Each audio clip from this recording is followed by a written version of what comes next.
శశివర్ణం చతుర్భుజం ప్రసన్నవదనం ఛాయీత్ సర్వవిఘ్నోపశాంతయే. గురుర్బ్రహ్మా గురుర్విష్ణుః గురుర్దేవో మహేశ్వరః గురుః సాక్షాత్ పరబ్రహ్మ తస్మై శ్రీగురవే నమః. వ్యాసాయ విష్ణురూపాయ వ్యాసరూపాయ విష్ణవే నమో వై బ్రహ్మనిధయే వాసిష్ఠాయ నమో నమః. పూజంతం రామ రామీతి మధురం మధురాక్షరం ఆరుహ్య కవితాశాఖాం వందే వాల్మీకికోకిలం. శృతిస్మృతిపురాణానాం ఆలయం కరుణాలయం నమామి భగవత్పాదశంకరం లోకశంకరం. వాగర్ధావివ సంపృక్తం వాగర్ధప్రతిపత్తయే జగతః పితరౌ వందే పార్వతీపరమేశ్వరౌ. సూక్తిం సమగ్రేతున స్వయమేవ లక్ష్మీః శ్రీరంగరాజమహిషీమధురైః కటాక్షైః. వైదగ్ధ్యవర్ణగుణగుంభనగౌరవైర్యాం కండూలకర్ణకుహరాः కవయోధయంతి. హైమోద్వపుండ్రమజహన్మకుటం సునాసం మందస్మితం మకరకుండలచారుగండం. బింబాధరం బహుళదీర్ఘకృపాకటాక్షం శ్రీవేంకటేశముఖమాత్మనిసన్నిధత్తాం. విమలపటీ కమలకుటీ పుస్తకరుద్రాక్షసహస్తపుటీ కామాక్షి పక్ష్మలాక్షి కలిత విపంచీ విభాసి వైరించి. మనోజవం మరుతతుల్యవేగం జితేంద్రియం బుద్ధిమతాం వరిష్టం వాతాత్మజం వనరయూధముఖ్యం శ్రీరామదూతం శిరసా నమామి. ఆపదామపహర్తారం దాతారం సర్వసంపదాం లోకాభిరామం శ్రీరామం భూయో భూయో నమామ్యహం. హరి ఓం. పరమేశ్వర స్వరూపైన సభకు నమస్కారం. యానాం పట్టణంలో ఒక వేదిక మీద ప్రసంగం చేయడం అన్నది నాకు ఇదే ప్రథమం. ఇక పూర్వం నేను యానాం పట్టణంలో సుందరకాండ ప్రవచనం చేసిన అది నాకు ఆత్మీయులైనటువంటి ఒకరి గృహంలో జరిగింది తప్ప ఇలా అందరికీ ఉపయుక్తమైన రీతిలో ఒక వేదిక మీద ప్రసంగం చేయడం ఇదే ప్రథమం. ఇవాళ ఆదిశంకరాచార్య కృతమైనటువంటి శ్రీ అర్ధనారీశ్వర స్తోత్రం గురించి 7 రోజుల పాటు మాట్లాడుకోవాలి అని పెద్దలు సంకల్పం చేసి ఉన్నారు. శంకర భగవత్పాదులు కారణజన్ములు. వారు సాక్షాత్ కైలాస శంకరుడే కాలడి శంకరుడిగా అవతరించారు. అందుకే ఒక్క శంకరాచార్య స్వామి వారి జీవితంలో మాత్రమే ఒక విచిత్రం. సన్యాసాశ్రమ స్వీకారమునకు పూర్వము తల్లిదండ్రులుంచిన పేరు ఏదుంటుందో అది సన్యాసాశ్రమ స్వీకారం చేసి గురువుగారి దగ్గర ప్రణవోపదేశం పొందిన తరువాత ఉండదు. దీక్షానామముగా వేరొక నామం ఉంటుంది. కానీ ఒక్క శంకర భగవత్పాదుల విషయంలో మాత్రం సన్యాసాశ్రమ స్వీకారమునకు పూర్వము తల్లిదండ్రులిచ్చిన పేరు శంకర. సన్యాసాశ్రమం ఇచ్చిన తరువాత వారి గురువుగారైనటువంటి గోవింద భగవత్పాదాచార్యుల వారు ఉంచినటువంటి పేరు కూడా శంకర.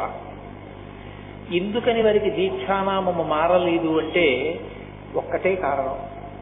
కైలాసమునందు ఉండేటటువంటి శంకరుడు ఎవరున్నాడో ఆయనే భూలోకంలో కలియుగంలో శంకర భగవత్పాదుల రూపంలో అవతరించాడు. నమః కపర్దినీచ వ్యుక్తకేశాయచ అని. జటాజూటంతో ఉండేటటువంటి పరమేశ్వరుడు వ్యుక్తకేశుడై అంటే ముండిత శిరస్కుడై, శిరస్సు మీద ఏమీ వెంట్రుకలు లేకుండా గుండుతో కూడుకున్నటువంటి వాడై, బాగా అర్థమయ్యేటట్టు చెప్పాలి అంటే ఈ భూమి మీద నడయాడాడు. ఎందుచేత ఆయనకు అవసరం వచ్చింది అంటే చేతిలో ఒక ఆయుధాన్ని పట్టుకుని ధర్మ వ్యతిరేకమైనటువంటి వాళ్ళని చంపడానికి అవకాశమైనటువంటి స్థితి కాదు కలియుగ ప్రారంభం. ఎందుచేత అంటే మహాభారత యుద్ధం జరిగిన రోజులలో కృష్ణ పరమాత్మ ప్రతిజ్ఞ చేశారు. పరిత్రాణాయ సాధూనాం వినాశాయ చ దుష్కృతాం ధర్మ సంస్థాపనార్థాయ సంభవామి యుగే యుగే. నేను ధర్మాన్ని పాడు చేసేటటువంటి వాళ్ళని మట్టు పెట్టడానికి, ధర్మాన్ని మళ్లీ సువ్యవస్థితం చెయ్యడానికి అవతార స్వీకారం చేస్తూ ఉంటాను.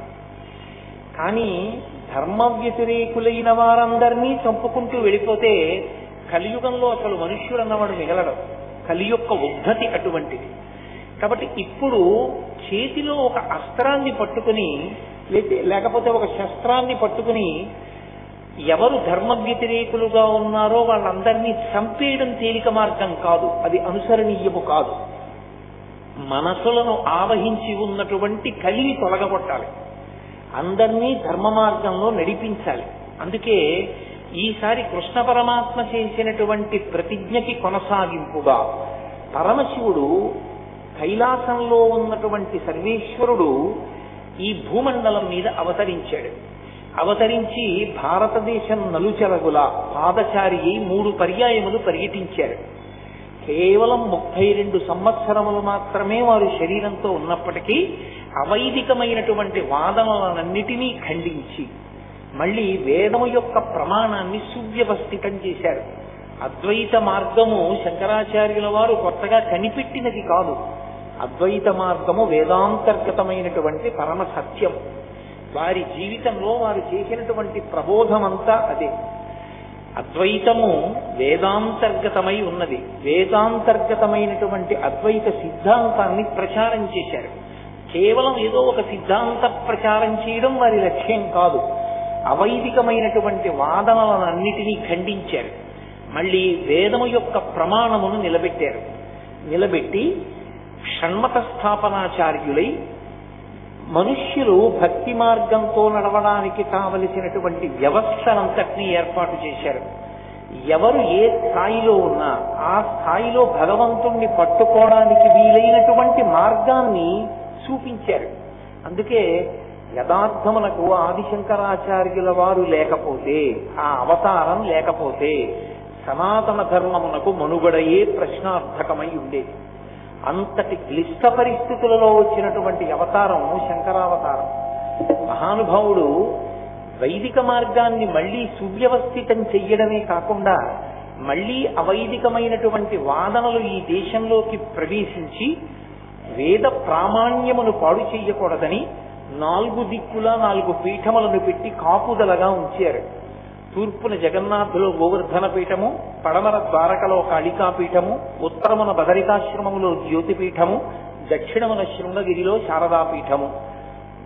4 పీఠముల నుంచి 4 వేదముల యొక్క ఆమ్నాయమును ఏర్పాటు చేసి అక్కడ పీఠాధిపతుల యొక్క పరంపర కొనసాగేటట్టుగా, ఆ పరంపరలో వచ్చేటటువంటి పీఠాధిపతుల యొక్క ధర్మ ప్రచారము చేత వేదము ప్రమాణముగా ఉన్నటువంటి సనాతనమైనటువంటి ధర్మమునకు ఏ విధమైన వైక్లభ్యమూ కలగకుండా అది కొనసాగింపు పొందేటట్టుగా చక్కటి వ్యవస్థని ఏర్పాటు చేసినటువంటి మహాపురుషులు, జగద్గురువులు ఆదిశంకర భగవత్పాదులు. అటువంటి శంకరులు ప్రస్థానత్రయానికి భాష్యం ఇచ్చారు. ప్రస్థానత్రయము అంటే భగవద్గీత, బ్రహ్మసూత్రములు, ఉపనిషత్తులు. ఈ 3టికి భాష్య గ్రంథాలను ఇచ్చారు. అంత పెద్దవాటికి భాష్య గ్రంథాలు చదువుకోలేరేమో అన్న వారి కోసం తరువాతి స్థాయిలో అందుకోవడానికి వీలుగా భగవత్ సంబంధమైనటువంటి భక్తి జ్ఞానములను ఏర్పాటు చేసుకుని వైరాగ్యమును పొందడానికి వీలుగా శివానందలహరి, సౌందర్యలహరి వంటి గ్రంథములను రచించి లోకానికి అందించారు. శంకరాచార్యుల వారు ఈ దేశానికి చేసినటువంటి మహోపకారం ఏమిటంటే, అందరు దేవతల మీద వారు వివిధ వృత్తములలో స్తోత్రములను రచన చేశారు. కొన్ని భుజంగ స్తోత్రములు. వారు స్పృశించని దేవతా స్వరూపం లేదు. సుబ్రహ్మణ్యేశ్వర స్వామి వారు, గణపతి, పార్వతీ పరమేశ్వరులు, శ్రీకృష్ణ పరమాత్మ, లక్ష్మీదేవి, శ్రీ మహావిష్ణువు, మీనాక్షి, పంచరత్నాలు. వారు స్పృశించినటువంటి దైవం లేదు. అందరు దైవాల మీద వారు స్తోత్రాలు ఇచ్చారు. స్తోత్రాలు ఇవ్వడం ఒక ఎత్తైతే ఏ స్తోత్రంలోనూ కూడా వారు నేను చేస్తున్నాను ఈ స్తోత్రాన్ని అన్న భావన వచ్చేటట్టుగా వారు చెయ్యలేదు శ్లోకాలు. మీరు సంగీతంలో త్యాగరాజస్వామి వారి యొక్క కృతులను చూస్తే త్యాగరాజస్వామి కీర్తనలలో త్యాగరాజనుత ఉంటుంది, ముద్ర అంటారు దాన్ని. త్యాగరాజనుత అంటే అదో ముద్ర. అంటే ఇది త్యాగరాజస్వామి వారి కీర్తన. మీరు త్యాగరాజనుత అని కీర్తన చేస్తే త్యాగరాజు చేత పొగడబడినవాడా అని అర్థం వస్తుంది.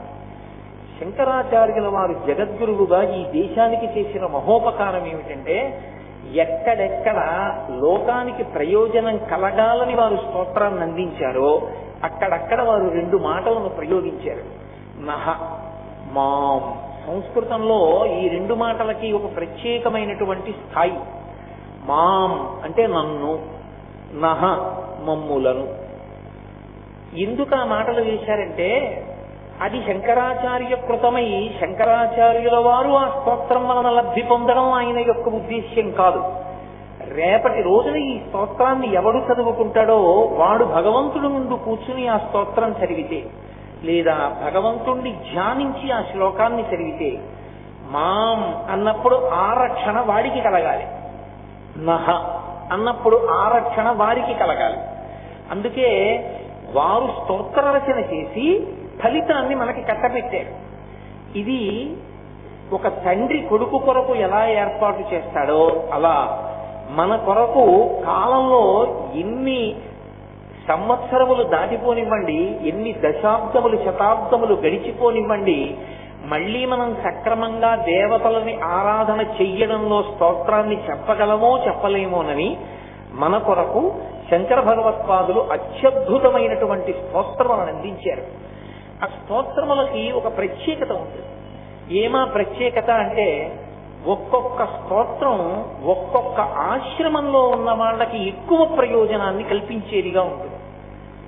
జిజ్ఞాసులు ఉంటారు, అంటే అసలు భగవంతుడి గురించి తెలుసుకోవాలి, అసలు గురువు అంటే ఎవరు తెలుసుకోవాలి, తల్లి అంటే ఎవరు, తండ్రి అంటే ఎవరు, పాపం అంటే ఏమిటి, పుణ్యం అంటే ఏమిటి, లేకపోతే సాధన అన్న మాటకు అర్థం ఏమిటి, దైవము అని ఎవరిని పిలవాలి, ఇవి తెలుసుకోవాలి అనుకున్న జిజ్ఞాసుల కొరకు మనకు అద్భుతమైనటువంటి స్తోత్రాన్ని ఇచ్చారు. దాన్ని ప్రశ్నోత్తరమాలిక అంటారు. ప్రశ్న ఎవరో వెయ్యలేదు శంకరాచార్యుల వారిని.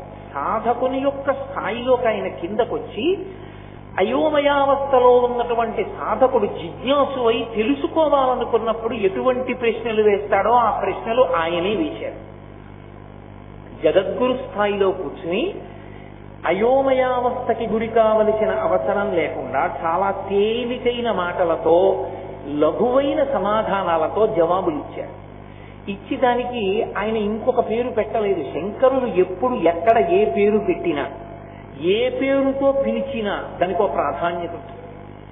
శంకర వాంగ్మయమునందున్నటువంటి అద్భుతం అని ఆయన దానికి ప్రశ్నోత్తర మాలిక అని పేరు పెట్టారు. మాలికకి ప్రయోజనం ఏమిటంటే ధరించడం.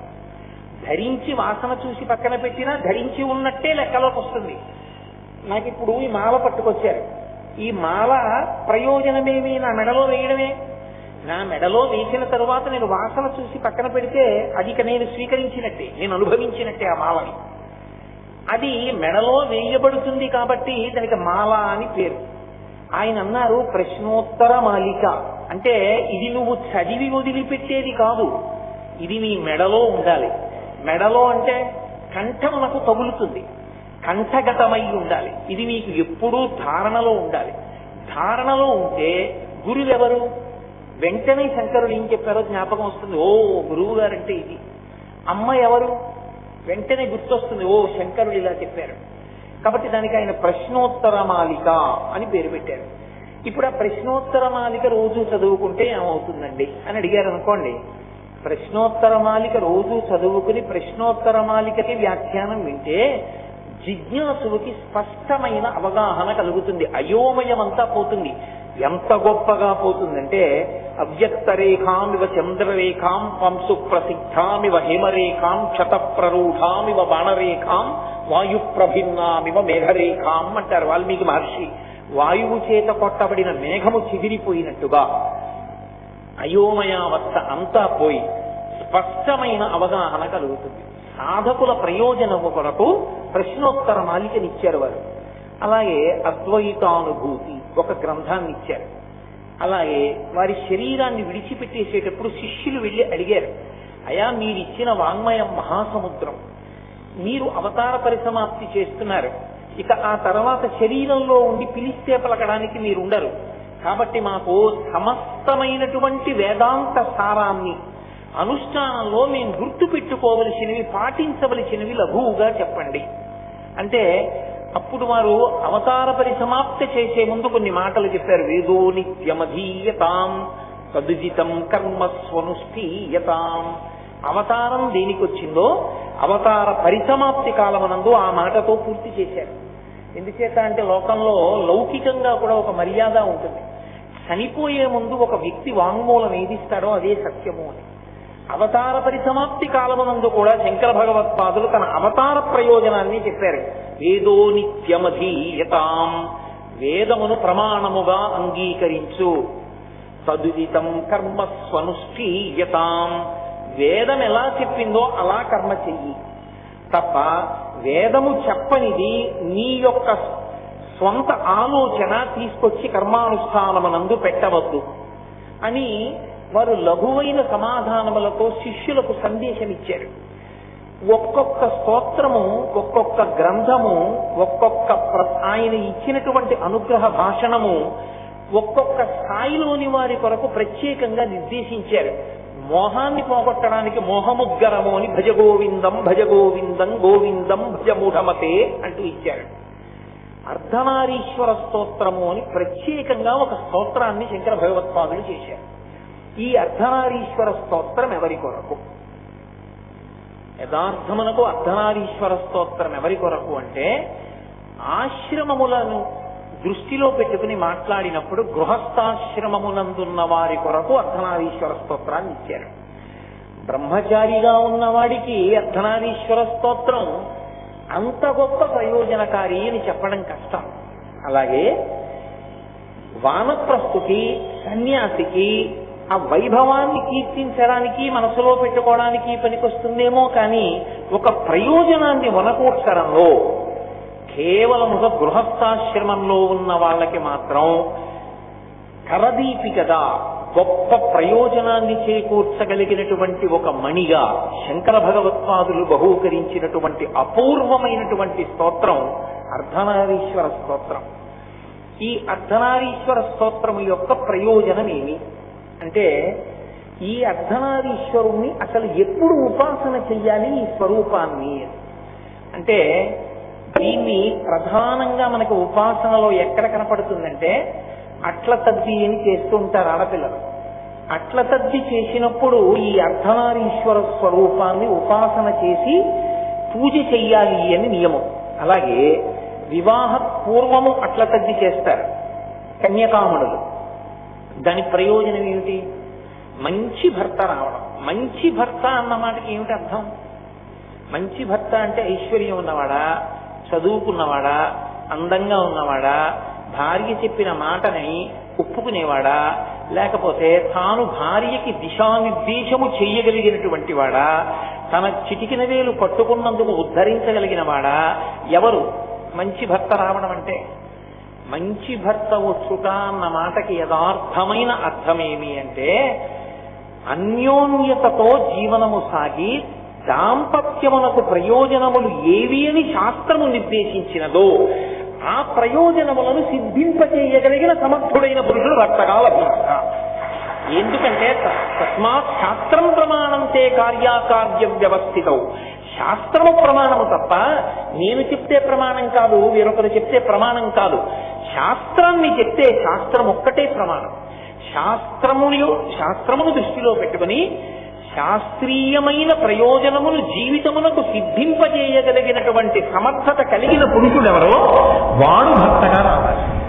అటువంటి భర్త ఉచ్చుట కొరకు అట్లతద్దినాడు చేసేటటువంటి ఉపాసనలో ఉండేటటువంటి మూర్తి అర్ధనారీశ్వర స్వరూపమే. అలాగే వివాహానంతరము కూడా మళ్ళీ ఇదే నోము చేస్తారు, అదే అట్లతద్ది నోము చేస్తారు. కొన్నాళ్ళు చేసి ఉద్యాపన చేస్తారు వివాహితులు కూడా. మరి వివాహమైపోయిన తర్వాత కూడా అట్లతద్దికి ప్రయోజనం ఏంటి? భర్తతో అన్యోన్యతయే, అన్యోన్యమైన దాంపత్యము కొరకే ఈ వ్రతాన్ని చేస్తారు.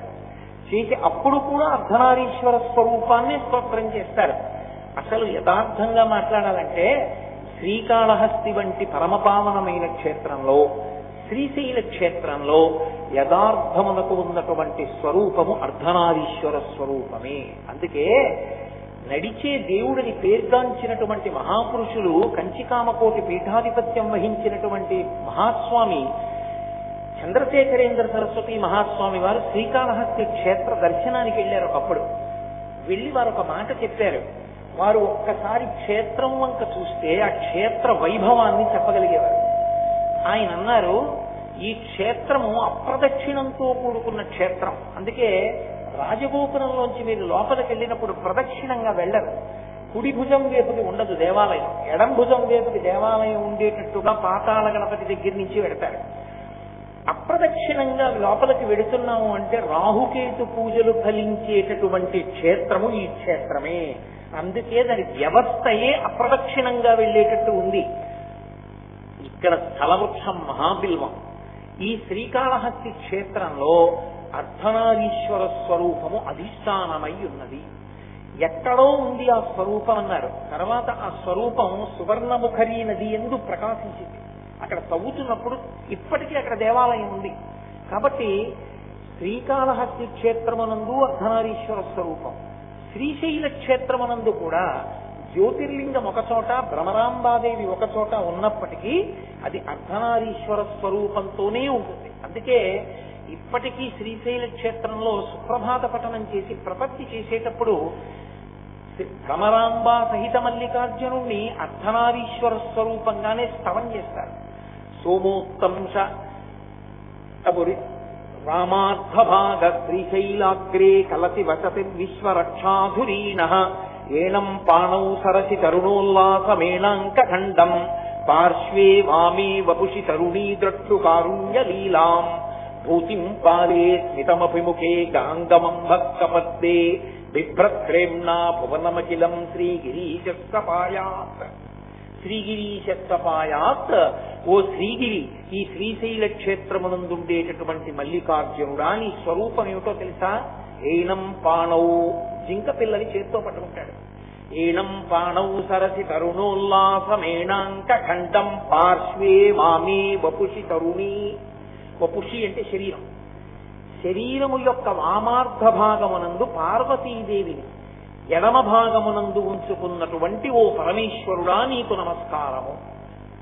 సోమోత్తంశ పరిషదామీశ జీవాతురీశ పాశచ్చేత్తాపదయుగజుషాం పుల్ల మల్లీ వికాసః ధ్యేయో దేవ ప్రకటితవధూరూపవామాత్మభాగ శ్రీశైలాగ్రే కలసి వసతి విశ్వరక్షాధురీనః అని ఇంకో శ్లోకం. ఓ విశ్వరక్షాధురీనుడైనటువంటి మల్లికార్జునుడా, నీ వామభాగమునందు అర్ధనారీశ్వరుడవై పార్వతీదేవి శోభిస్తోంది. ఈ రెండు క్షేత్రములు అర్ధనారీశ్వర స్వరూపములకు సంబంధించిన క్షేత్రములే. అటువంటి అర్ధనారీశ్వర స్తవాన్ని శంకర భగవత్పాదులు ప్రత్యేకంగా గృహస్థాశ్రమంలో ఉన్న వాళ్ల కొరకే ఇచ్చారు. ఈ గృహస్థాశ్రమంలో ఉన్న వాళ్ల కొరకు సన్యాసాశ్రమంలో ఉన్న శంకరాచార్యుల వారికి ఇవ్వవలసినంత అగత్యమేమి? వారు జగద్గురువులు. జగద్గురువులు కనుక వర్ణాశ్రమములు ప్రాణప్రదములై ఉంటాయి. ధర్మానుష్ఠానమునందు ఏది ప్రాతిపదిక అంటే వర్ణము ఆశ్రమము, ఈ రెండు ప్రాతిపదికలై ఉంటాయి ధర్మానికి. ధర్మము అంటే పట్టుకుని ఆచరించవలసినది. క్రియసేవా జనైరితి ధర్మం. తెలుసుకోవడం పూర్వాంగం, అనుష్ఠించడం ఉత్తరాంగం. తదనంతరం దాన్ని అనుష్ఠించాలి తెలుసుకుని. సంధ్యావందనం చెయ్యాలి. ఎవరు చెయ్యాలి సంధ్యావందనం? అప్పుడు వర్ణాశ్రమములు ఈ రెండు వస్తాయి. సన్యాసికి సంధ్యావందనం లేదు, గృహస్థుకి సంధ్యావందనం ఉంది, బ్రహ్మచారికి సంధ్యావందనం ఉంది. ఎవరు సంధ్యావందనం చేయడానికి అర్హత ఉన్నవాడు? ఎవడికి యజ్ఞోపవీతం ఉందో వాడు సంధ్యావందనం చెయ్యాలి. వాడు సంధ్యావందనం చెయ్యకుండా తిరగడానికి వీల్లేదు. ఏదైనా పక్కన పెట్టి సంధ్యావందనమే ముందు చెయ్యాలి. కాబట్టి ఇప్పుడు ఒక్కొక్క వర్ణాశ్రమమును ఆధారంగా చేసుకుని ధర్మం వచ్చింది. ఇప్పుడు ఆ ధర్మాన్ని పట్టుకుని తరిస్తూ ఉంటాడు. గృహస్థాశ్రమము ధర్మమునకు అవవాలము. గృహస్థాశ్రమము పరమపావనమైనటువంటి ఆశ్రమం. ఎందుకు అసలు గృహస్థాశ్రమము, బ్రహ్మచర్యము, వానప్రస్థము, సన్యాసము అని 4 కింద ఆశ్రమాల్ని విడగొట్టాలి? ఎందుకు అసలు విడగొట్టింది వేదం అంటే, అలా విడగొట్టడానికి ఒక కారణం ఉంది. కట్లు విప్పేశారని కాదు, ఎప్పుడూ కట్టు వేస్తూనే ఉంటారు. ఎప్పటికవసరమైన కట్టు అప్పుడు వేస్తూ, అప్పటికి అవసరము లేని కట్టు తీసేయడమే ఆశ్రమాన్ని మార్చడం. మీరు చూడండి, పట్టికెళ్లేవాడు మొట్టమొదట తాటితో గట్టిగా కడతాడు అనుకుంటాడు. మోతాలతో పెట్టి నొక్కి కట్టినప్పుడు చాలా గట్టిగా కట్టేశాను, ఈ పత్తి బెట్టకదనుకుంటాడు. ఇప్పుడు ఆ పత్తికెళ్ళి మిల్లోకి పట్టుకెళ్ళి ఇచ్చినప్పుడు అది యంత్రాల మీద పెడుతుంది. ఒక యంత్రం ఇంకో యంత్రం మీద ఉన్న పత్తిని నొక్కుతుంది. ఇప్పటి వరకు తను కట్టిన కట్టు చాలా గట్టిగా ఉందనుకున్నవాడు తెల్లబోతాడు. ఎందుకంటే ఆ కట్టు వదిలైపోయి ఊడిపోతుంది తనంత తాను. దాన్ని ముడి విప్పరు. ఎంత గట్టిగా నొక్కేస్తుందంటే పత్తి దగ్గరైపోయి కట్టు వదిలైపోతుంది తనంత తాను. ఇప్పుడు వదిలైపోయిందని ఆ కట్టుని విక్కిరించడానికి కాదు యంత్రం నొక్కింది. ఇప్పుడు యంత్రం మళ్ళీ ఒక ఇనప రేకుని తీసుకుని మళ్ళీ గట్టిగా తను ముడేస్తుంది.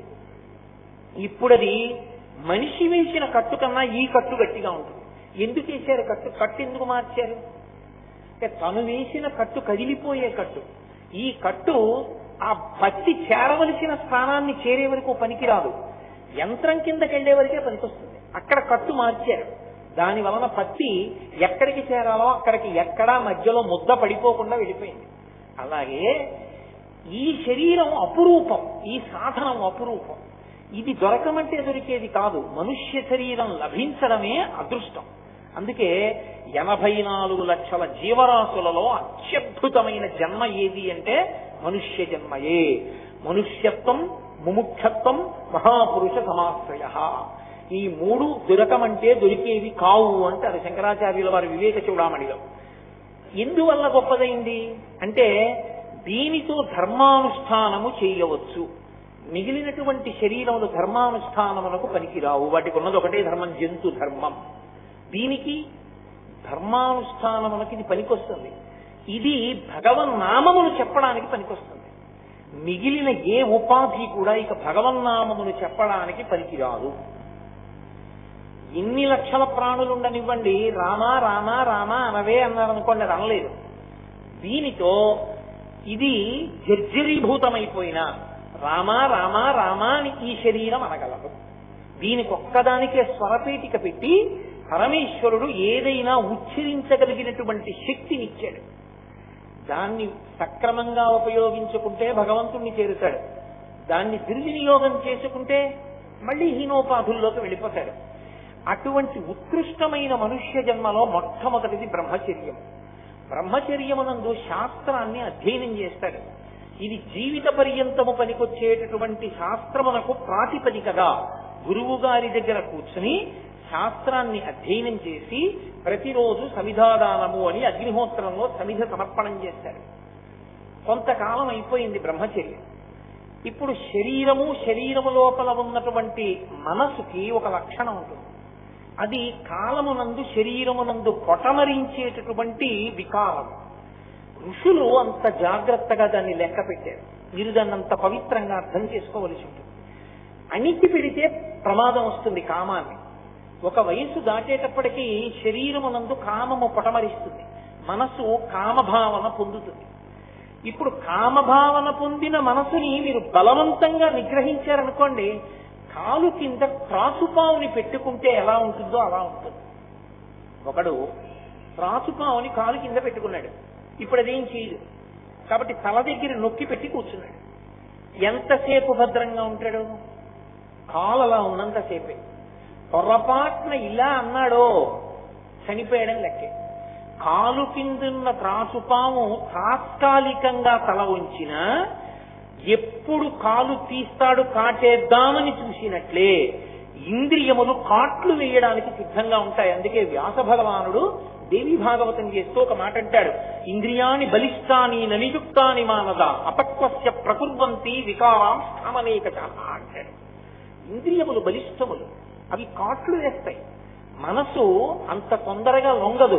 లోకములన్నీయున్ గెలిచినాడ ఇంద్రియానీకము చిత్తమున్ గెలువనేరవు నిన్ను నిబద్ధు చేయు భీషణ శత్రులాపుర ప్రపిన్నుల చేసిన ప్రాణికోటిలో నీకు విరోధి లేడొకడు నిర్పున చూడుము ధనవేశ్వర అంటాడు ప్రహ్లాదుడు హిరణ్యకశిపుడితో భాగవతంలో. మనసుని ఇంద్రియాల్ని గెలవడం అంత తేలిక విషయం కాదు. కాబట్టి ఋషులు ఏం చేశారంటే ఒక అద్భుతమైనటువంటి ప్రక్రియ ఏర్పాటు చేశారు. కామమును ధర్మంతో ముడివేసేశారు. అందుకే వివాహం చేసినప్పుడు సంకల్పం ఏమి అంటే ధర్మ ప్రజాపత్యర్థం, ధార్మికమైన సంతానము కొరకు. నేను భార్యని స్వీకరించాననలో ధర్మపత్నిని స్వీకరించాడు. ఆమె పేరేమి? ధర్మపత్ని. ధర్మపత్ని సమేతస్య, ఆమె ధర్మమునకు ఆలంబనం. ఇప్పుడు కామము ఆమె యందు ప్రవర్తించింది. ఆమె యందు కామముంచుకున్న కారణానికి ధార్మికమైనటువంటి కట్టుబాటు వలన కామము ధర్మముతో ముడిపడితే ధర్మబద్ధమైన అర్థం వచ్చింది. ఏమిటా అర్థం? కొడుకు, కూతురు వచ్చింది, కన్యాదానం చేసి తరించావు. కొడుకు పుట్టాడు, పితృరుణం తీరిపోయింది. పితృరుణం తీరడానికి గృహస్థాశ్రమం ప్రాతిపదిక అయింది. 3 రుణములు ఉంటాయి.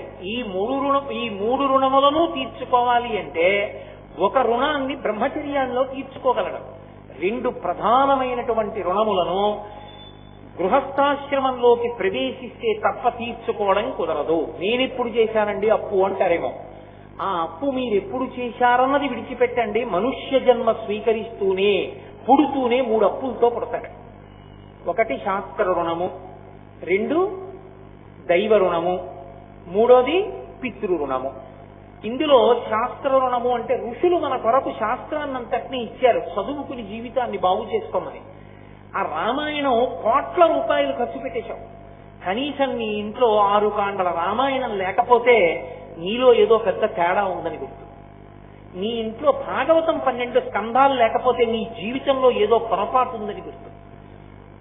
కనీసం గ్రంథాలు ఇంట్లో ఉండాలి, ఎప్పుడో ఒకప్పుడు చదువుతాం. అవి కూడా లేని ఇల్లు దారుణమైనవి. ఇన్ని లక్షలు ఇన్నిటికి ఖర్చు పెడుతున్నావు, రామాయణం 6 కాండలు నీ ఇంట లేవంటే ఏం చెప్పుకోవాలి? కాబట్టి శాస్త్రాన్ని చదవాలి, ఋషులు ఇచ్చిన శాస్త్రాన్ని చదివితే రుణం తీరిపోతుంది. ఋషులు బ్రహ్మచర్యంలో శాస్త్రం చదువుకున్నాడు, రుణం తీరింది. కానీ పితృ రుణం, తండ్రికి రుణపడ్డాడు. ఏమిటి రుణం? తండ్రి నీకు శరీరం ఇచ్చినట్లే నువ్వు కూడా సంతానాన్ని కనాలి. సంతానాన్ని కంటే తప్ప నువ్వు రుణ విముక్తుడవు కావు. రుకండు మహర్షి అంతటి వాడిని బ్రహ్మలోక ప్రవేశం చేయనివ్వలేదు. కాబట్టి సంతానాన్ని పొందాలి. సంతానాన్ని పొందడం అంటే ఎలా పడితే అలా సంతానాన్ని పొందడాన్ని శాస్త్రం అంగీకరించదు. ధర్మబద్ధమైన సంతానము కావాలి. ధర్మబద్ధమైన సంతానం అంటే వేరొకరి కన్య ధార్మికముగా నీకు కన్యాదానము చేయబడాలి. ఆమెతో కలిసి నువ్వు నీ కామాన్ని ధార్మికంగా ఆమె యందుండి అతిక్రమించని కారణం చేత నీవే ఆమె కడుపున మళ్లీ పుడతావు. అందుకే ఆత్మావై పుత్రనామాసి, కొడుకు మళ్లీ తండ్రిగా వస్తాడు, తండ్రి మళ్లీ కొడుకుగా వస్తాడు. కాబట్టి ఆమె నిన్నే కంది తన కడుపున. ఇప్పుడు నీ కామము ధర్మము చేత ముడిపడి పత్తి యందు ప్రవేశపెట్టబడాలి. ఇప్పుడు కామము ధర్మము చేత ముడిపడితే పితృరుణం తీరిపోయింది, సంతానం కలిగారు కాబట్టి. ఇప్పుడు 3వది, దేవతలకి మనం రుణపడి ఉంటాం. దేవతలకి రుణపడి ఉండడం అంటే దేవతలు వర్షం కురిపించారు, పంట పండింది, అన్నం తిన్నావు. దేవతలు భోగానికి అవసరమైనటువంటి వస్తువులను ఇచ్చారు, వాటిని పొందావు. భూమిలో ఉన్న ఇనుము తీసుకున్నావు, భూమిలో ఉన్న పెట్రోల్ తీసుకున్నావు, కారు చేసుకుని కారెక్కి తిరిగావు. ఇవి దేవతలు ఇచ్చారు భూమిలో పెట్టి. నువ్వు తయారు చేయలేదు పెట్రోల్, లోపల ఉంది కాబట్టి క్రూడ్ ఆయిల్ నువ్వు దాన్ని పెట్రోల్ గా శుద్ధి చేశావు. ఇప్పుడు దేవతలకు రుణపడ్డావు. ఈ రుణపడినటువంటి రుణాన్ని తీర్చుకోవాలి అంటే యజ్ఞమో యాగమో చేసి నువ్వు హవిస్సు అగ్నిహోత్రుడి యొక్క ముఖంగా దేవతలకి సమర్పణం చెయ్యాలి. ఇప్పుడు యజ్ఞము కానీ యాగము కానీ చెయ్యాలి అంటే అధికారం ఏమి? ఎడమ భుజం మీద ఉత్తరీయం ఉండాలి. ఎడం భుజం మీద ఉత్తరీయం వేసుకునే అధికారం ఎవరిది అంటే భార్య బ్రతికున్నవాడికి. భార్య పక్కన లేకపోతే ఆయనకి యజ్ఞాధికారము లేదు. యజ్ఞాధికారమును పొందుట కొరకు భార్యని స్వీకరించాడు. అందుకే తలంబ్రాలు పోసుకునేటప్పుడు ఈ మంత్రాలే చెప్తారు. నాకు ఐశ్వర్యము కలుగుగాక, దాని వలన నేను యజ్ఞయాగాది క్రతువులను చేయుదునుగాక. ఇప్పుడు ఈమె పక్కన ఉన్నది కాబట్టి యజ్ఞం చేశాడు ధర్మపత్ని సమేతస్య అని. ఈమె లేదు, ఎంత డబ్బున్నా తను యజ్ఞం చేయడానికి అధికారి కాడు. తన కడుపున పుట్టిన తన కుమార్తెని కన్యాదానం చేయడానికి కూడా అధికారం.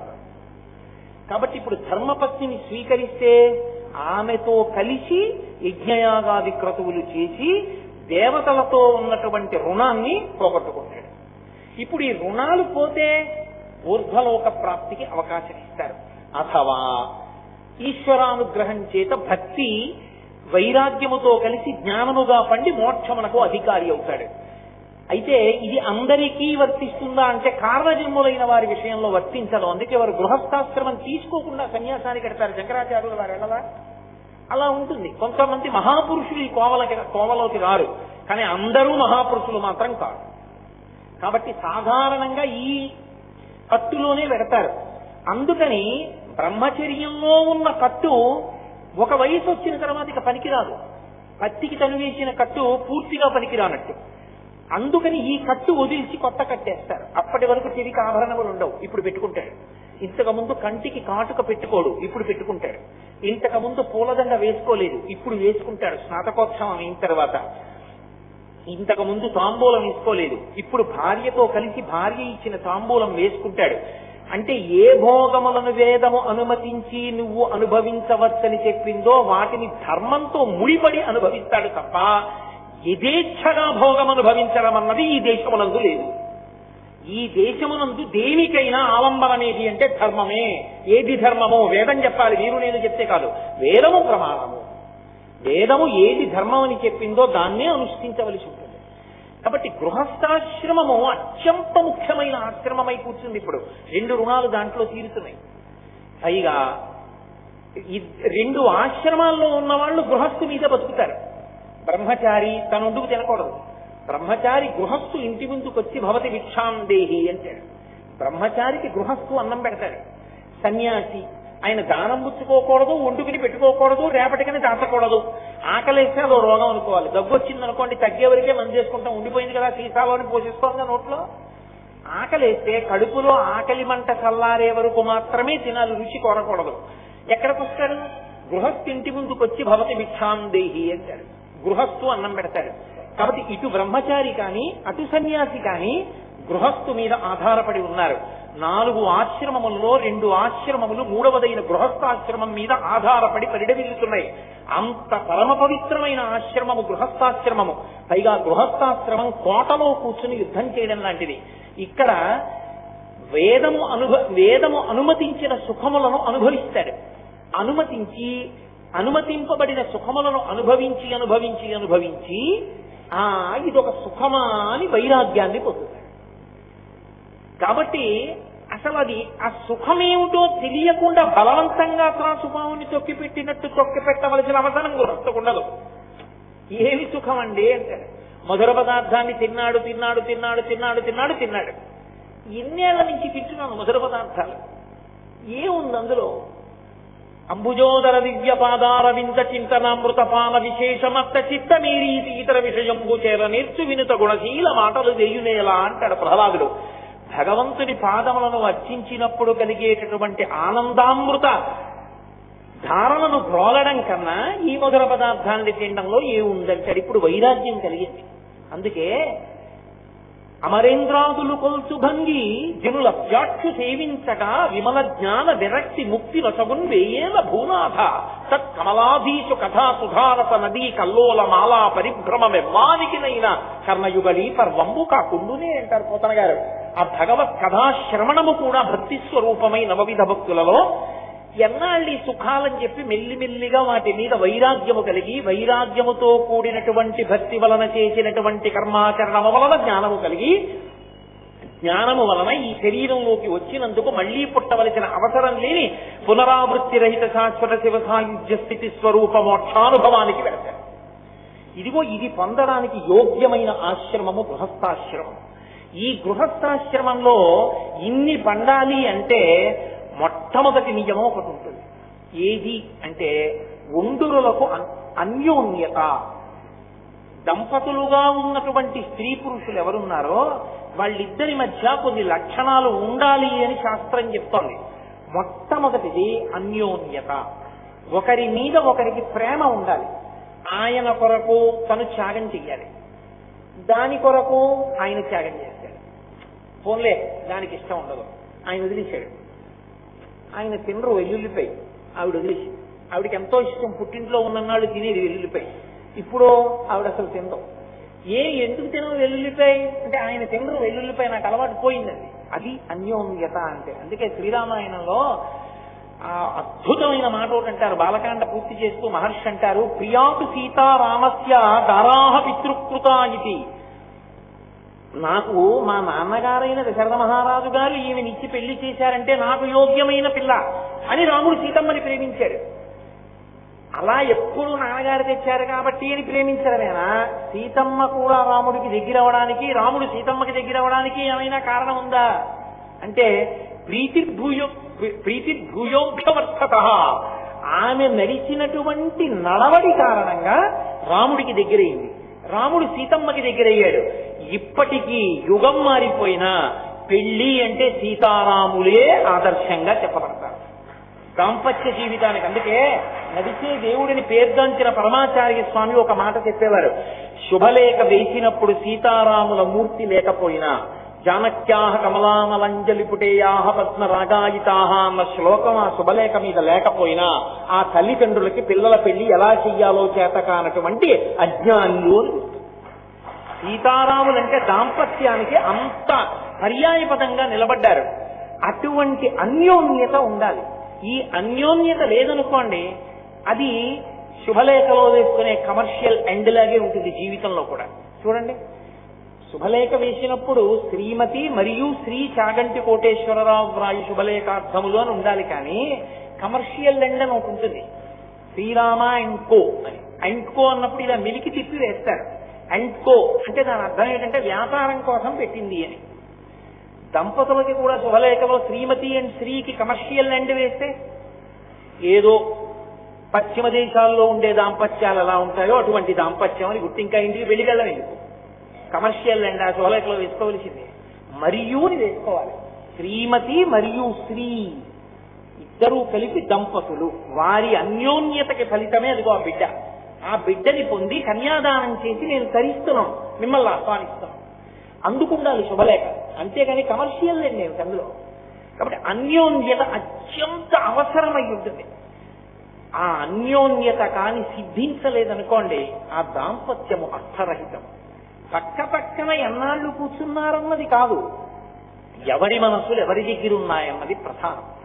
వివాహం అయిపోయిన తరువాత కూడా పురుషుడి మనసు పురుషుడి దగ్గరే, స్త్రీ మనసు స్త్రీ దగ్గరే ఉండిపోతే దంపతుల్లో ఆ దాంపత్యము అర్థరహితము. శీచుపావృక్షం మీద కూర్చుని సీతమ్మని చూసిన హనుమ అన్నారు, అస్యాదేవ్యా మనస్తస్మిన్ తస్య చాస్యాం ప్రతిష్ఠితం తేనేయం శశి ధర్మాత్మా ముహూర్తం అభిజీవతి. సీతమ్మ మనసు సీతమ్మ దగ్గర లేదు, రాముడి దగ్గర ఉంది. రాముడి మనసు రాముడి దగ్గర లేదు, సీతమ్మ దగ్గర ఉంది. ఇద్దరి మనసులు వేరొకరి చేతుల్లోకి వెళ్ళాయి కాబట్టి వీళ్ళిద్దరూ ఇంత గొప్ప దంపతులు అయ్యారు. శారీరకంగా విడివిడి ఉన్నా మానసికంగా వీళ్ళు కలిసే ఉన్నారు, వీళ్ళు దంపతులంటే అన్నారు. కాబట్టి ఆ అన్యోన్యత మనోకోణముగా ఆవిష్కరింపబడాలి.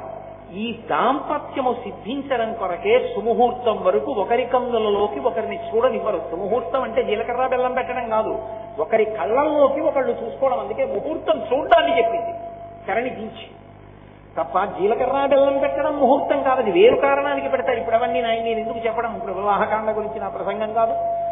కాబట్టి గృహస్థాశ్రమమునందు అన్యోన్యత ప్రధానం.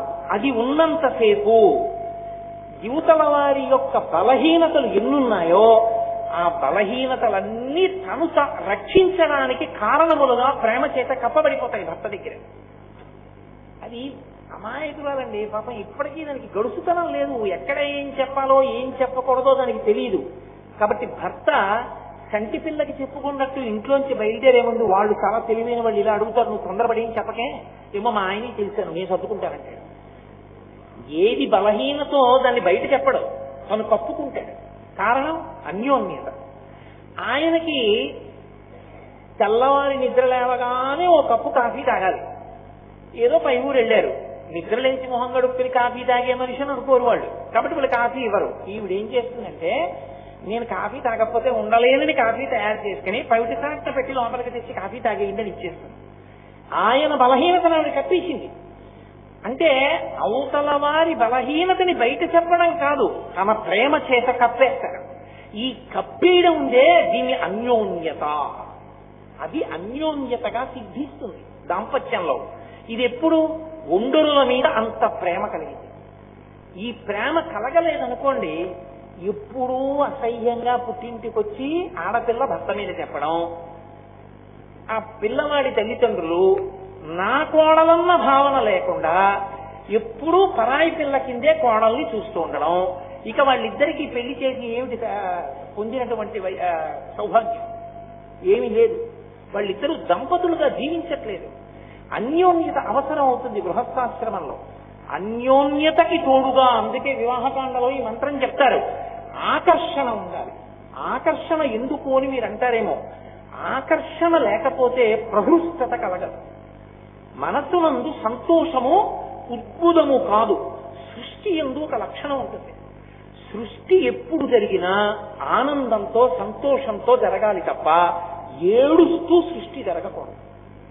లయం బాధాకరంగా ఉంటుంది. ఎప్పుడైనా శరీరాన్ని విడిచిపెట్టినప్పుడు ఇక్కడ ఉన్న పిండాండాన్ని బ్రహ్మాండంతో కలిపేటటువంటి ప్రక్రియలో కొంత శోకం ఉంటుంది. కానీ సృష్టి యందు ఎప్పుడూ శోకం ఉండకూడదు. సృష్టి ఆనందముతో కూడుకున్నదై సంతోషముతో కూడుకున్నదై ఉంటుంది. అలా ఉండకపోతే ఆరోగ్యవంతమైన శిశువు జన్మించడు. అందుకే రామాయణంలో గంగావతరణంలో ఒక మాట చెప్తారు. అగ్నిహోత్రుడు వెళ్లి తేజస్సుని గంగాదేవి యందు ప్రవేశపెట్టేటప్పుడు ఒక మాట చెప్తాడు, నువ్వు ప్రహృష్టవదనవై పరమ సంతోషంతో నా యందు అనురక్తవై ఈ శివ తేజస్సుని పుచ్చుకో, నేను నీ యందు ప్రవేశపెడతానంటాడు. అలా పుచ్చుకుంటే తప్ప తేజోమూర్తి అయిన సుబ్రహ్మణ్యుడు జన్మించడు. దాంపత్యమునందు ఆకర్షణకి వివాహకాండలో చెప్పే మంత్రం యొక్క పరమార్థం ఏమిటో శ్రీరామాయణంలో వాల్మీకి మహర్షి అక్కడ నిరూపణం చేసి చూపించారు. అంత అవసరం ఆకర్షణ. మా ఆవిడ అబ్బా ఎంత సంతోషమో అని పురుషుడు అనుకోవాలి. మా ఆయన అంత మంచివాడు, నాకు భర్తగా ఎలా పొందగలను? అందుకే గుణము భర్తకు అందం, అనువర్తించడం భార్యకు అందం. వాక్యంలో ఉన్న అందాలు ఎక్కడ ఉంటాయండి? నశించిపోతాయి, ఉండవు.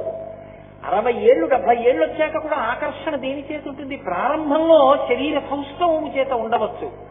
60-70 వచ్చేటప్పటికి అనువర్తించిన కారణం చేత ప్రీతి అలా నిలబడిపోతుంది. అంత సంతోషం ఉండిపోతుంది. అంతే.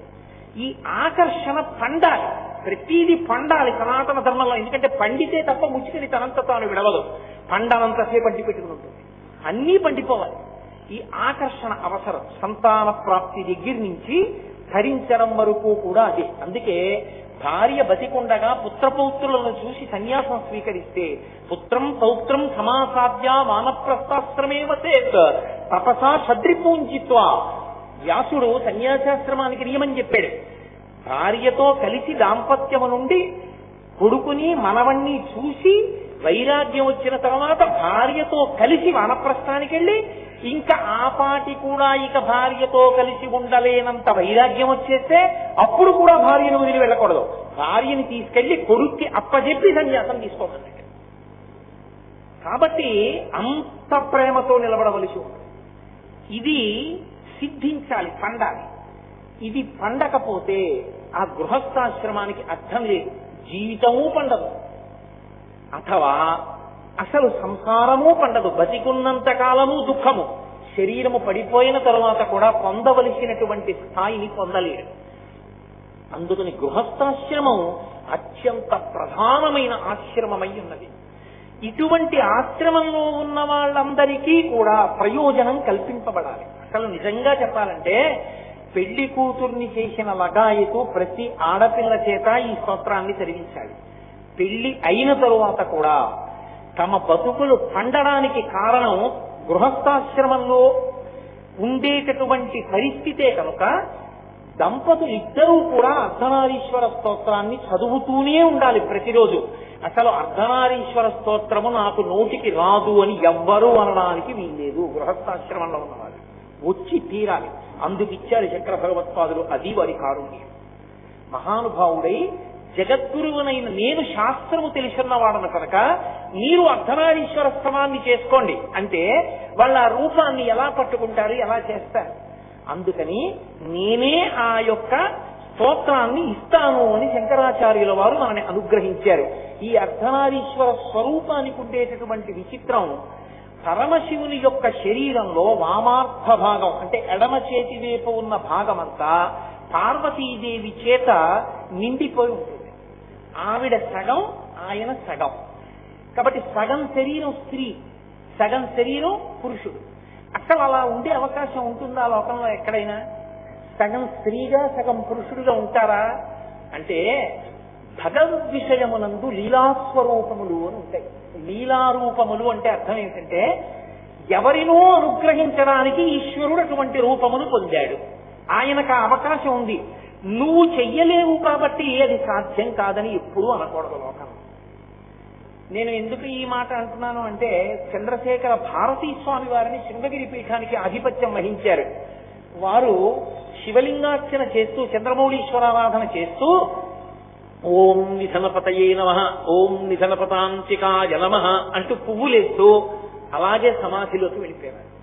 వెళ్ళిపోయి అలా ఉండిపోతే కడవతో తెచ్చేయనికి నీళ్లు పోసేసి పంచె విప్పేసి పంచె కట్టేసేవారు.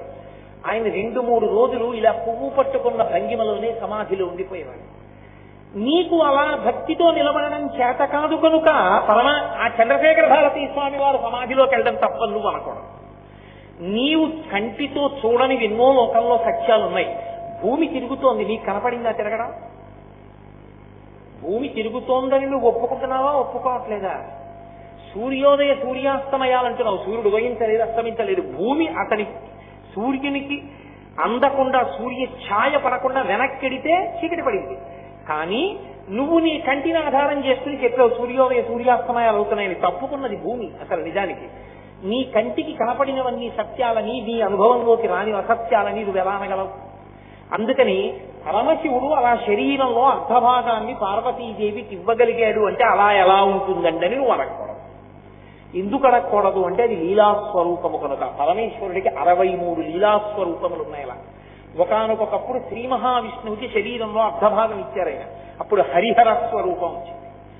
ఒకప్పుడు పార్వతీదేవికి సగభాగం ఇచ్చారు, అప్పుడు అర్ధనారీశ్వర స్వరూపం వచ్చింది. సగము నారి స్త్రీ, సగము పురుషుడు. ఎందుకు రావాలి అసలు అలా? ఏదో కారణం ఉండాలిగా. లీలాస్వరూపము అన్న మాటకు అర్థం ఏదో ఇతరుల ప్రయోజనము కొరకు ఈశ్వరుడు పొందిన రూపము అని నేను మీతో మనవి చేశాను కదా. అయితే ఎవరికో ప్రయోజనం కోసం పరమశివుడిటువంటి స్వరూపాన్ని పొంది ఉండాలి. ఎవరి ప్రయోజనం కొరకటువంటి రూపాన్ని ఆయన పొందాడు అంటే శివమహాపురాణంలో వ్యాస భగవానుడు అర్ధనారీశ్వర స్వరూప ప్రాదుర్భావమును గురించి ప్రత్యేకంగా వర్ణన చేశాడు. చతుర్ముఖ బ్రహ్మగారిని సృజించి నువ్వు సృష్టి చేయి, వేదాన్ని ప్రమాణం చేసుకుని అన్నాడు పరమేశ్వరుడు. చతుర్ముఖ బ్రహ్మగారు సృష్టి కార్యాన్ని ప్రారంభం చేశాడు. సృష్టి చేద్దామంటే ఎలా సృష్టి జరుగుతుంది, ఎలా ప్రజోత్పత్తి జరుగుతుంది? కుక్కకి అనేక కుక్క పిల్లలు పుట్టాలి, మనుష్యుడికి అనేక మంది మనుష్యులు పుట్టాలి. ఎలా, ఎందుకు సంభవం అవుతుంది ఇది? బ్రహ్మగారికి అర్థం కాలేదు. 4 తలకాయలు పట్టుకుని అప్పటికి 5 తలకాయలు పట్టుకుని ఇది నా వల్ల జరిగే పని కాదని మళ్ళీ ఆదిదేవుడైనటువంటి పరమశివుడి దగ్గరికి వెళ్ళాడు. అయ్యా, సృష్టి ఎలా జరుగుతుంది లోకంలో? సృష్టి జరగడానికి అసలు హేతుభూతమైనటువంటి మార్గం ఏది? ఎలా నేను సృష్టి జరగడానికి కావలసిన మార్గాన్ని తీసుకురావాలి అంటే పరమేశ్వరుడు అన్నాడు, నీ యొక్క అనుమానాన్ని పోగొట్టడానికి ఇప్పుడు నేను ఒక కారణాన్ని చూపిస్తున్నాను చూడు. ఈ కారణంగా సృష్టి జరగడం లోకంలో ప్రారంభమవుతుంది. ఇప్పటి వరకు ఒకే శరీరంతో ఉన్నటువంటి ప్రాణులు అవయవములందు కించిత్ మార్పు చేత స్త్రీ పురుష విభాగమును పొందుతాయి. ఎలా పొందుతాయంటారేమో, మొట్టమొదటి ఆ విభాగాన్ని నా శరీరంలో చూపిస్తున్నాను చూడని తన దేహమునందు సగాన్ని స్త్రీ రూపంగా చూపించి సగాన్ని పురుష రూపంగా చూపించాడు. తన శక్తినే అమ్మవారు అని పిలుస్తాం మనం. పరమేశ్వర శక్తికి శాస్త్రంలో అమ్మవారిని పేరు. ఆదిశక్తి, పరదేవత, పరాశక్తి అంటుంటాం. ఇప్పుడు ఆమెయే, అమ్మవారే అంటే ఆయన శక్తియే, ఆయన అర్ధాంగిగా సగంగా మారిపోయి స్త్రీ స్వరూపాన్ని పొందింది. మిగిలినది పురుష స్వరూపమైంది. ఇప్పుడు వీరిద్దరికీ ఒండురులకు మొదటి ఆకర్షణ కలిగింది. అప్పటికి మన్మధుడు లేడు. అదే పరమశివుడు పార్వతీదేవితో చెప్తాడు, మన్మధుడు బాణం ఇస్తే ఎందుకు కాల్చానో తెలుసా పార్వతి? నేనేదో కోపంతో కాల్చలేదు. మనిద్దరి మధ్య ఉండేటటువంటి ఆకర్షణ లోక ప్రయోజనము కొరకు ఆకర్షణ. అటువంటి ఆకర్షణతో మొదట ఉన్న మనిద్దరి మీద మళ్లీ ఆకర్షణ కొరకు బాణం వేయడం అనేటటువంటిది హద్దు మీరడం మన్మధుడు. ఆయన అధికారం ఏపాటిది నా మీద బాణం వేయడానికి? అందుకు కాల్చాను, మార్గం తప్పాడు కాబట్టి అన్నాడు. కాబట్టి మన్మధుడు కారణం కాదు వారిద్దరి ఆకర్షణకి. అలా ఆకర్షణ దేనికి కలిగింది అంటే బ్రహ్మగారి కోరిక తీర్చి లోకంలో సృష్టి జరగాలి. సృష్టి ఎందుకు జరగాలండి అని మీరు నన్ను అడగచ్చు. శరీరం ఉంటే కదా, శరీరం ఉంది కాబట్టి దానికి ఓ మోకాలు ఉంది కాబట్టి ఆ మోకాలుకో నిప్పు ఉంది కాబట్టి ఆ నిప్పి వలన నేను చేసుకున్న పాపం పోతుంది. ఈ శరీరం ఉంది కాబట్టి దీనితో పరమేశ్వరుడి గురించి 4 మాటలు చెప్పుకుని ఒక ధన్యతని పొందుతున్నాను. ఇది లేకపోతే పాపాన్ని పోగొట్టుకోవడం, పుణ్యాన్ని సంపాదించుకోవడం, పుణ్యకర్మ వలన జ్ఞానాన్ని పొందడం, జ్ఞానం వలన మోక్షాన్ని పొందడం ఎలా సాధ్యం? పైగా ఇది లేకపోతే పితృరుణం ఎలా తీర్చుకుంటావు, దేవరుణం ఎలా తీర్చుకుంటావు, ఋషురుణం ఎలా తీర్చుకుంటావు, ఏది పెట్టి వింటావు శాస్త్రాన్ని? కాబట్టి శరీరం ఇవ్వాలి. శరీరం ఇచ్చి సృష్టి చేస్తే తప్ప ఇవన్నీ జరగవు. కాబట్టి సృష్టి చెయ్యాలి. ఈ సృష్టి జరగాలి అంటే మొట్టమొదట స్త్రీ స్వరూపాన్ని పరమేశ్వరుడు సృజించి ఆకర్షణతో ప్రహృష్టవదనుడై ఆమె వంక చూశాడు. ఆయన ఆకర్షణ లౌకికమైనటువంటి భోగము కొరకు కూడుకున్నటువంటి కామముతో కూడుకున్నది కాదు, బ్రహ్మగారి కోరిక తీర్చాలనేటటువంటి సంతోషం. ఆ సంతోషంతో ఆయన ఆవిడ వంక చూశాడు. ఇప్పుడు ఆయనకి బ్రహ్మగారి కోరిక మేరకి బోలెడంత మంది ప్రాణులు కలగాలి. ఈ కామము కోరిక కలిగింది. ఈశ్వరుని యందు కోరిక పుట్టినప్పుడు ఆయన కామేశ్వరుడు అయ్యాడు. అది మహాకామేశ్వర స్వరూపం. ఇప్పుడు ఆవిడ మహాకామేశ్వరి. ఇప్పుడు వాళ్ళిద్దరూ లోకానికి తల్లిదండ్రులు. ఆయన ఆమె వంక చూసినప్పుడు ఆమె శివకామ సుందరి, ఆయనకి ఇల్లాలు. ఆమెకి భర్త ఆయన, వాళ్ళిద్దరూ కలిపి మనకి తల్లిదండ్రులు. అందుకే శంకరాచార్యులు వారు శివానంద లహరి చేస్తూ అసలు ఈ లోకానికి మొట్టమొదట కుటుంబం ఇది అని అడిగారు. కుటుంబం అంటే తల్లిదండ్రులు ఉంటే కదండి కుటుంబం. అసలు మొట్టమొదటి తల్లిదండ్రులు ఎవరు, ఎవరు కుటుంబం ఎక్కడ మొదలైందని అడిగి ఆయన శ్లోకం చేశారు. నిత్యాయ త్రిగుణాత్మనే పురజితే కాత్యాయ నీశ్రేయసే సత్యాయ కుటుంబినే మునిమన ప్రత్యక్ష చిన్మూర్తయే అన్నారు. ఆది కుటుంబినే, మొట్టమొదటి కుటుంబం లోకంలో ఎవరిది అంటే మహానుభావుడు పరమశివుడిది. అందుకే మొట్టమొదట లోకంలో పుట్టిన కొడుకు ఎవరు అంటే విఘ్నేశ్వరుడు. అందుకు కదా పిళ్ళయార్ పిళ్ళయార్ అంటారు. పిళ్ళయార్ అంటే పెద్ద కొడుకు, పెద్ద కొడుకు అని అర్థం. పెద్ద కొడుకు ఆయన ఎందుకు అయ్యాడు? మా ఇంట్లో పెద్ద కొడుకు నేను కాదు మనందరం కలిపి పార్వతీ పరమేశ్వరుల బిడ్డలం అయితే మొట్టమొదట పుట్టిన పెద్ద కొడుకు ఆయనే. అందుకే పిళ్ళయార్ దేవాలయం. ఇప్పుడు నేను ఈ ఊళ్ళోకి రాగానే నన్ను పిళ్ళయార్ దేవాలయానికి తీసుకెళ్లారు.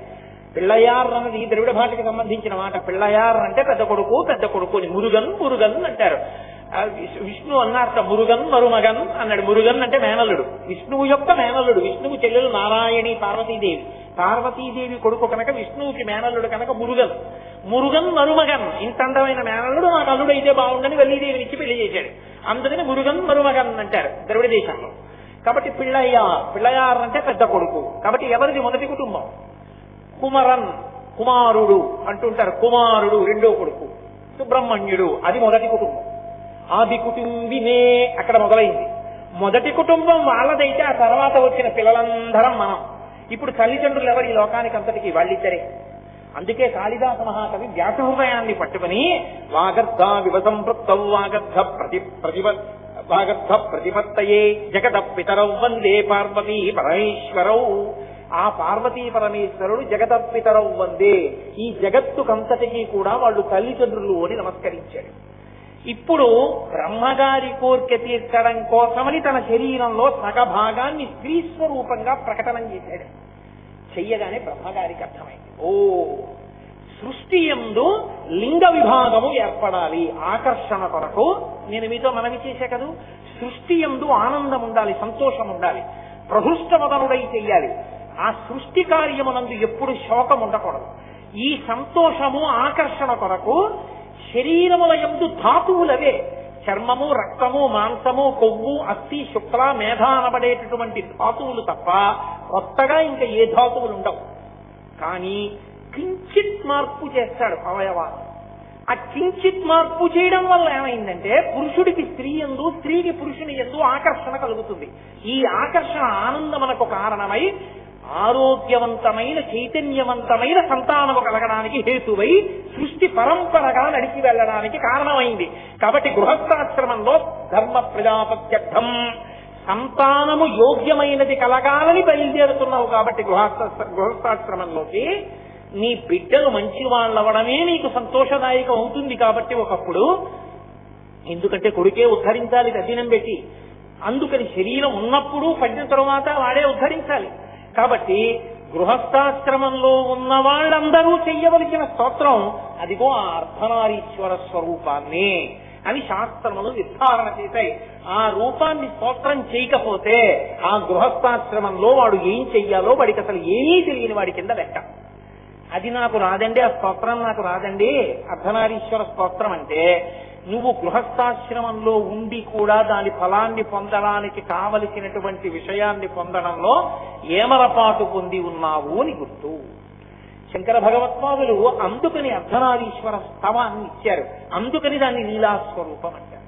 అంటే ఆయన అలా ఉండడం ఆయన కొరకు కాదు, ఆయన అలా ఉండడం సృష్టి జరగడానికి బ్రహ్మగారికి కారణాన్ని తోపించాడు. ఓ ఇలా సృష్టి చెయ్యాలని అందింది. ఇప్పుడు ఆ స్వరూపాన్ని శంకర భగవత్పాదులు స్తోత్రం చేయడం మొదలుపెట్టి, శంకరాచార్యుల వారు ఎప్పుడైనా స్తోత్రం చేస్తే మీరు బాగా గుర్తించవలసిన విషయం ఒకటి ఉంటుంది. సంబోధన. వారు ఏమని పిలుస్తున్నారు అన్నదాన్ని చూడాలి.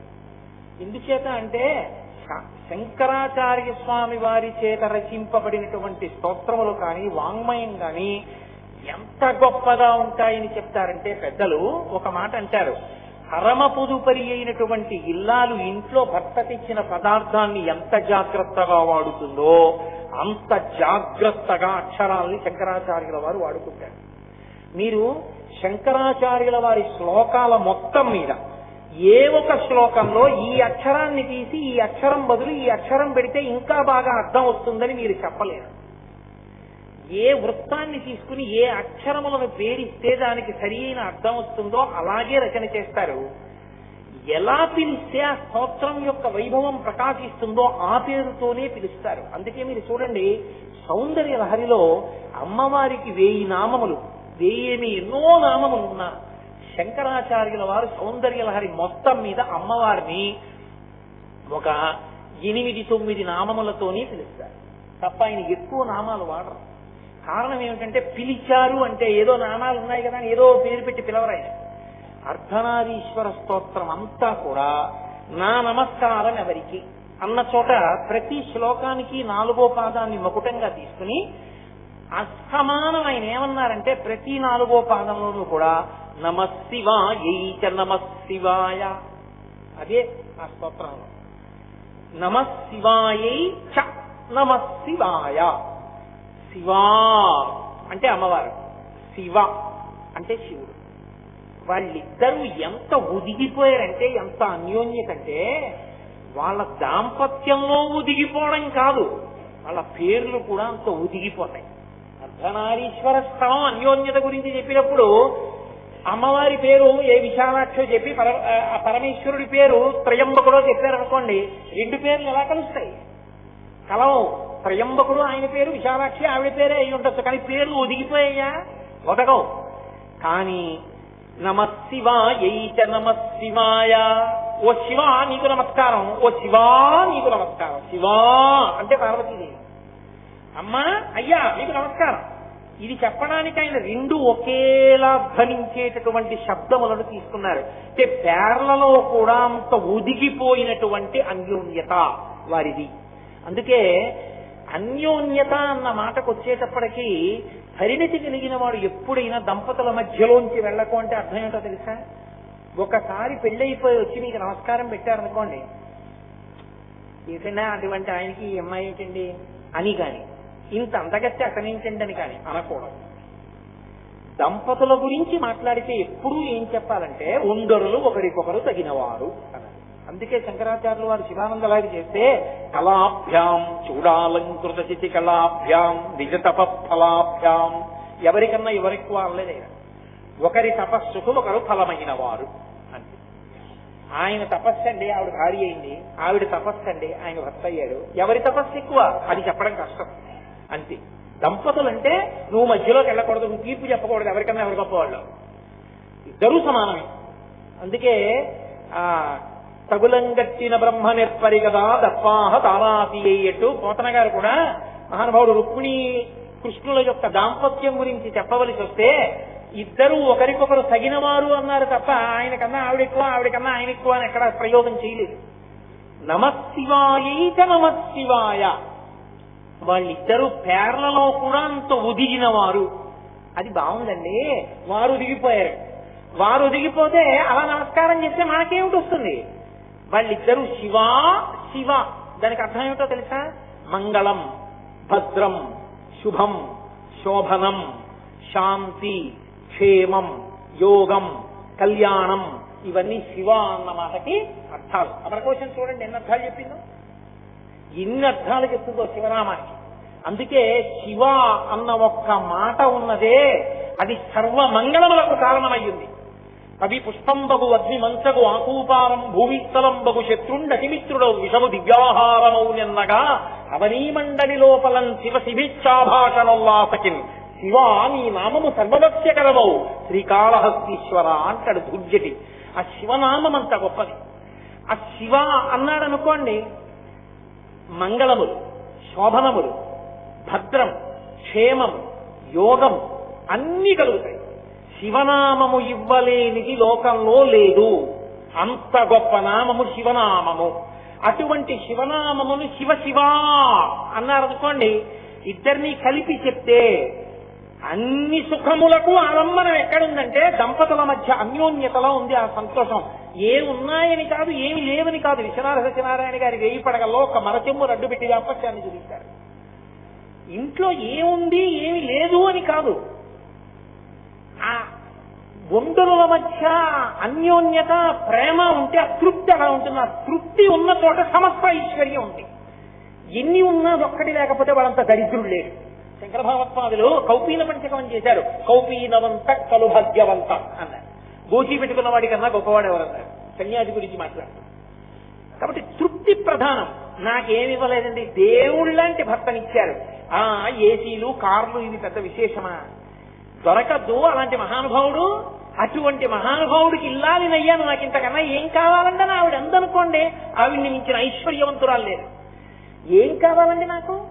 నేను కష్టంలో ఉన్నా, ఇబ్బందిలో ఉన్నా తన పవిట కొంగుతో నా నుదురు తుడిచి, మీరు నమ్ముకున్న పరమేశ్వరుడు మీకున్నారు, మీరు ఎందుకండి దండ పెట్టుకుంటారు? నన్ను సేద తీర్చగలిగిన శాంతి స్థానమైన పత్ని నాకుంది. నేను కోరుకున్నది పెరటిలో కరివేపాకు తీసుకొచ్చి దాని చేత్తో పచ్చడి చేస్తే గుమగుమలాడిపోతుంది, అలా చెయ్యగలిగిన భార్య నాకు. ఇంకా నాకేం కావాలి అని భర్త అనగలిగితే వాళ్ళిద్దరి మధ్య ఏం లేవని మీరు అనుకుంటున్నారు? అనుకున్నవాడు లేనివాడు. అలా తృప్తి ఉన్న దంపతులు ఐశ్వర్యానికి చిట్ట చివర విహరిస్తున్నారు. వాళ్ళు ఈ తృప్తి ఎప్పుడు అంకురిస్తుంది? ఒకరి పట్ల ఒకరికి అన్యోన్యతా భావం అంకురిస్తే. అందుకే మీరు చూడండి, పార్వతీదేవి ఎంతమంది తండ్రుల కడుపునైనా పుడుతుంది. హిమవంతుడి కడుపున హైమవతిగా వస్తుంది. కాత్యాయన మహర్షి కడుపున కాత్యాయని దేవిగా వస్తుంది. దక్ష ప్రజాపతి కడుపున దాక్షాయణిగా వస్తుంది. కానీ భర్త మాత్రం ఎప్పుడూ పరమేశ్వరుడు. నీకేం తెలుసురా ఆయన వైభవం ఉంటుంది, తండ్రి నిన్న సరే ఆయన జోలికెళ్ళి. భర్త మీద అంత ప్రీతి ఆవిడికి, అది ఆవిడ పాతివ్రత్యం. అందుకే ఆవిడ స్వాధీన వల్లభ. స్వాధీన వల్లభ అంటే భర్తని వశం చేసుకుందని కాదు, ఆవిడ ఎంత అనుగమిస్తుందంటే భర్తని, ఆవిడికి చెప్పకుండా పరమశివుడు ఎవ్వరికీ ఏమీ చెయ్యలేడు. దాంతో మాట చెప్పి చేద్దామంటాడు. ఎందుకు ఆవిడేం వద్దందో, కానీ ఆవిడకి చెప్పకుండా చేయలేడు. అయ్యో అంత అన్యోన్యమైంది. ఏమండి వాళ్ళు చెప్పారు, మీరు అది చేశారా, పోలేని మంచి పని చేశారు అంతనుకోండి, అయ్యయ్యో దీనికి చెప్పలేదే పాపం, చెప్తే పిచ్చిది ఎంత పొంగిపోతుంది. ఏమన్నా కూడా ఉపనయనం చేసుకుంటారట, 116 ఇచ్చానే అంటే ఎంత మంచి పని చేశారండి. దాంతో పాటు నా దగ్గర 2 మీవి కొత్త పంచలు 2 దాచాను, ఎవరైనా పెద్దలు వస్తే పెడదాం, అవి కూడా ఇవ్వండి అని ఇచ్చే మనిషి దీనికి చెప్పలేదు ముందు అని భర్త బాధపడ్డాడు అనుకోండి, ఆవిడ స్వాధీన వల్లభ. అంతేకాని నేను ఇచ్చినట్టు తెలిస్తే నన్ను చంపేస్తుందేమో అని భయపడి భర్తకి భార్యకి వశుడైన వాడు స్వాధీన వల్లభ కాదు. అది ఆవిడ పాతివ్రత్యం. ఇంత అన్యోన్యత దేని వలన సిద్ధిస్తుందంటే అదిగో ఆ స్వరూపాన్ని చూసి నమశివాయైత నమశివాయ అని అంటే గొప్ప దాంపత్య జీవిత సంబంధమైన ప్రయోజనమును పొందగలవు. అసలు నీ గృహస్థాశ్రమం పండడానికి కావలసినటువంటి అన్యోన్యత, ఆ తరువాత భోగానుభవము, తదనంతరము వైరాగ్యము, తదనంతరము జ్ఞానము, భక్తితో కూడిన కర్మాచరణము అన్నీ సిద్ధిస్తాయి. అసలు నేను మీతో ఒక మాట మనవి చెయ్యాలి అంటే, యథార్థంగా పురుషుడు గృహస్థాశ్రమంలో ఉండి ధరించాలి అంటే భార్య సహకారము లేకుండా ధరించలేడు. ఎవరో నెల్లూరు నుంచి భగవద్భక్తి తత్పరులైనటువంటి వాళ్ళు నా ఇంటికి వస్తున్నారు. గురువుగారు మిమ్మల్ని చూడడానికి వస్తున్నామండి ఆదివారం నాడు అన్నారు. నేను తప్పకుండా దేవతార్చన మా ఇంట్లో చేసి వెళ్ళండి అన్నారు. మీ ఇష్టం వచ్చినట్లు మాట ఇచ్చేస్తారు, ఎవడు చేస్తాడనుకుంటున్నారు అందనుకోండి. తను నేను ఇంకొకరిని అలా పిలవగలనా? నా భార్య ఎటువంటిదని కాదు, మీ మీద పెట్టకూడదని నా మీద పెట్టుకున్నారు.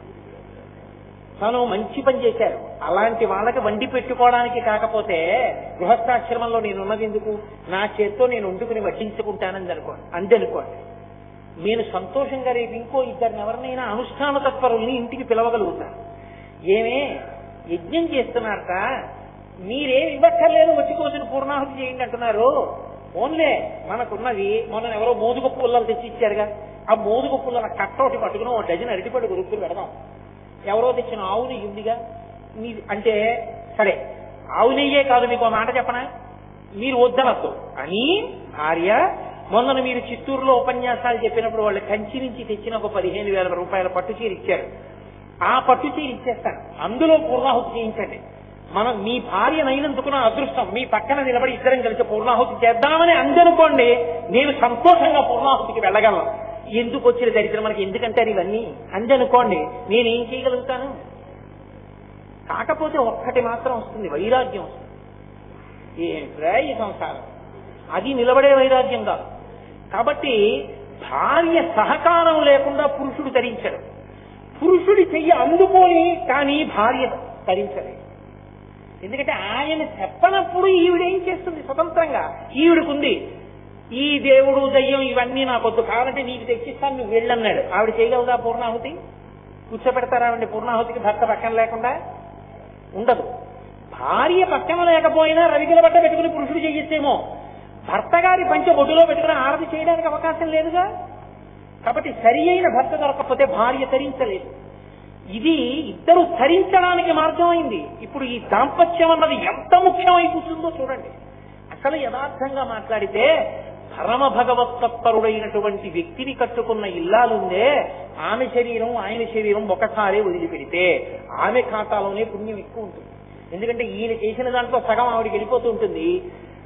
ఆ పైన ఆవిడ శ్రీరామ అన్న ఫలితం ఆవిడకి ఒక్కడికే పడుతుంది. అందుకే 7 తరాలు చూసి పిల్లనివ్వండి అని ఎందుకంటారు? అలా జీవుణ్ణి ఉద్ధరించేవాడు కావాలి. ఇక్కడ 4 మాటలు హోటల్కి తీసుకెళ్తే వచ్చే ప్రయోజనం ఏంటి? జీవుడు ఏమైపోయినట్టు నశించిపోలా? జీవుడు ఉద్ధరింపబడాలంటే ధర్మమునందు నిలబడే భర్త రావాలి. అలా అమ్మా మీ ఇద్దరు లోకములకు ఆదర్శ దంపతులై ఎన్నో అందించారు. తల్లి మేము కూడా అలా పండాలి. ఆ పండగలిగిన త్యాగభావన మాకు కలగాలి. నమశివాయైచ నమశివాయ. అందుకని శంకర భగవత్పాదులు దాన్ని బహుటంగా తీసుకున్నారు. శంకరుల వాంగ్మయం అంటే అలా ఉంటుంది, శంకరుల కవిత్వం అంటే అలా ఉంటుంది. ఒక్క మకుటాన్ని ఆయన తీసుకుంటే, ఒక సంబోధన ఆయన తీసుకుంటే అంత గాంభీర్యం. ఇక నేను నమశివాయైచ నమశివాయ అంటే దాన్ని ఒక్కదాన్నే పట్టుకుంటే ఉపన్యాసం పూర్తి చేయలేను కనుక కనీసం ఒక్క శ్లోకమైనా చెప్దాం అనుకున్నాను. అలా చెప్పగలిగేటటువంటి అవకాశం కనపట్టలేదు. కనీసం నేను ప్రారంభంలో ఉన్నటువంటి మొదటి పాదాన్నైనా అనే ప్రయత్నం చేస్తాను. అందులో ఆయన అంటారు, తల్లి అమ్మవారి యొక్క అయ్యవారి యొక్క స్వరూపాన్ని లోపల ధ్యానంలో చూశారు. మనం ధ్యానంలో చూడలేకపోయినా పైన చూసినట్టు.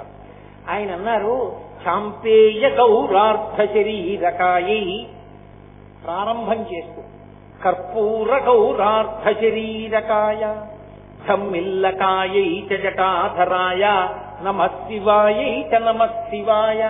వాళ్ళిద్దరి రూపాన్ని చూస్తూ శంకర భగవత్పాదులు అంటున్నారు, చాంపేయ గౌరార్థ శరీరకాయై.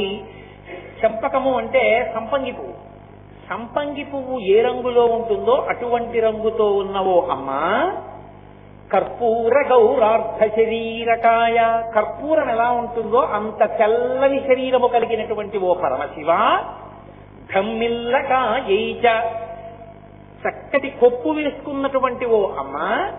జటాధరాయ, జటలను జటాజూటంగా కట్టుకుని ధరించి ఉన్నటువంటి ఓ పరమశివ.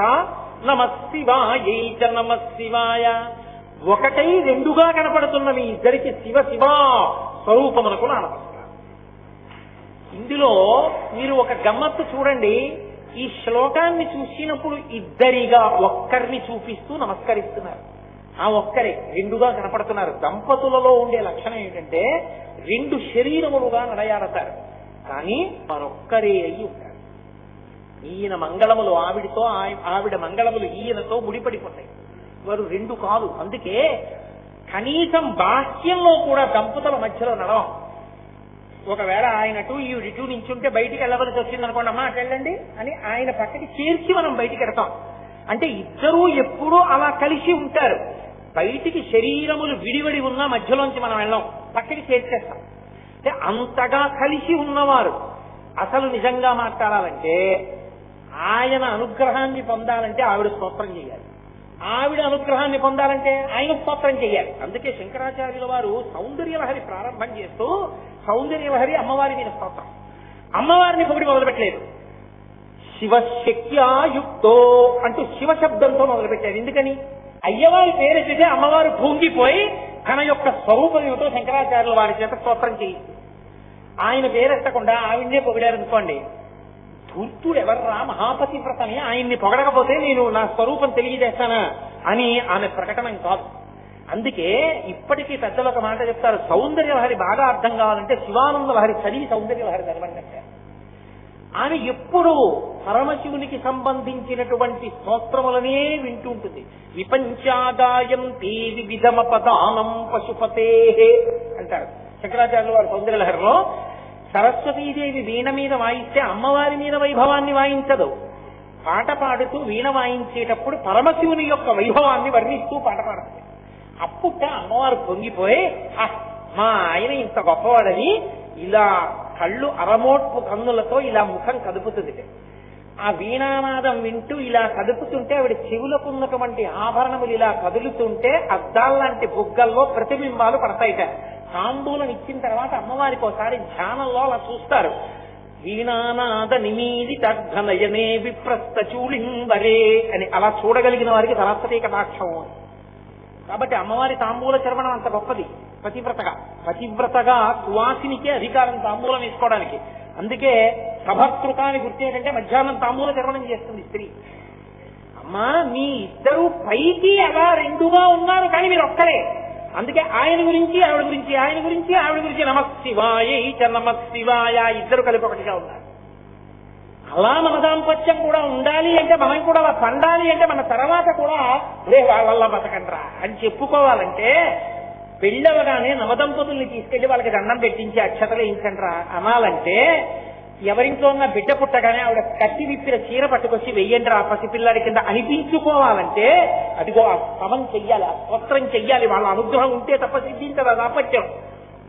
అందులో ఒక్క మొదటి మాట ఇవాళ ప్రస్తావించి విడిచిపెట్టేస్తాను. శాంపేయ గౌరార్థ శరీరకాయ. శంకరాచార్యుల వారు ప్రారంభం చేస్తూ అమ్మవారి యొక్క బట్ట రంగుని లేదా అమ్మవారి యొక్క రంగుతో మొదలుపెట్టారు. అమ్మా నువ్వు సంపంగి పువ్వు రంగులో ఉన్నావమ్మా.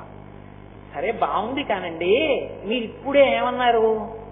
శివుడి గురించి మాట్లాడితే ఆవిడ సంతోషిస్తుంది అన్నారు కదా.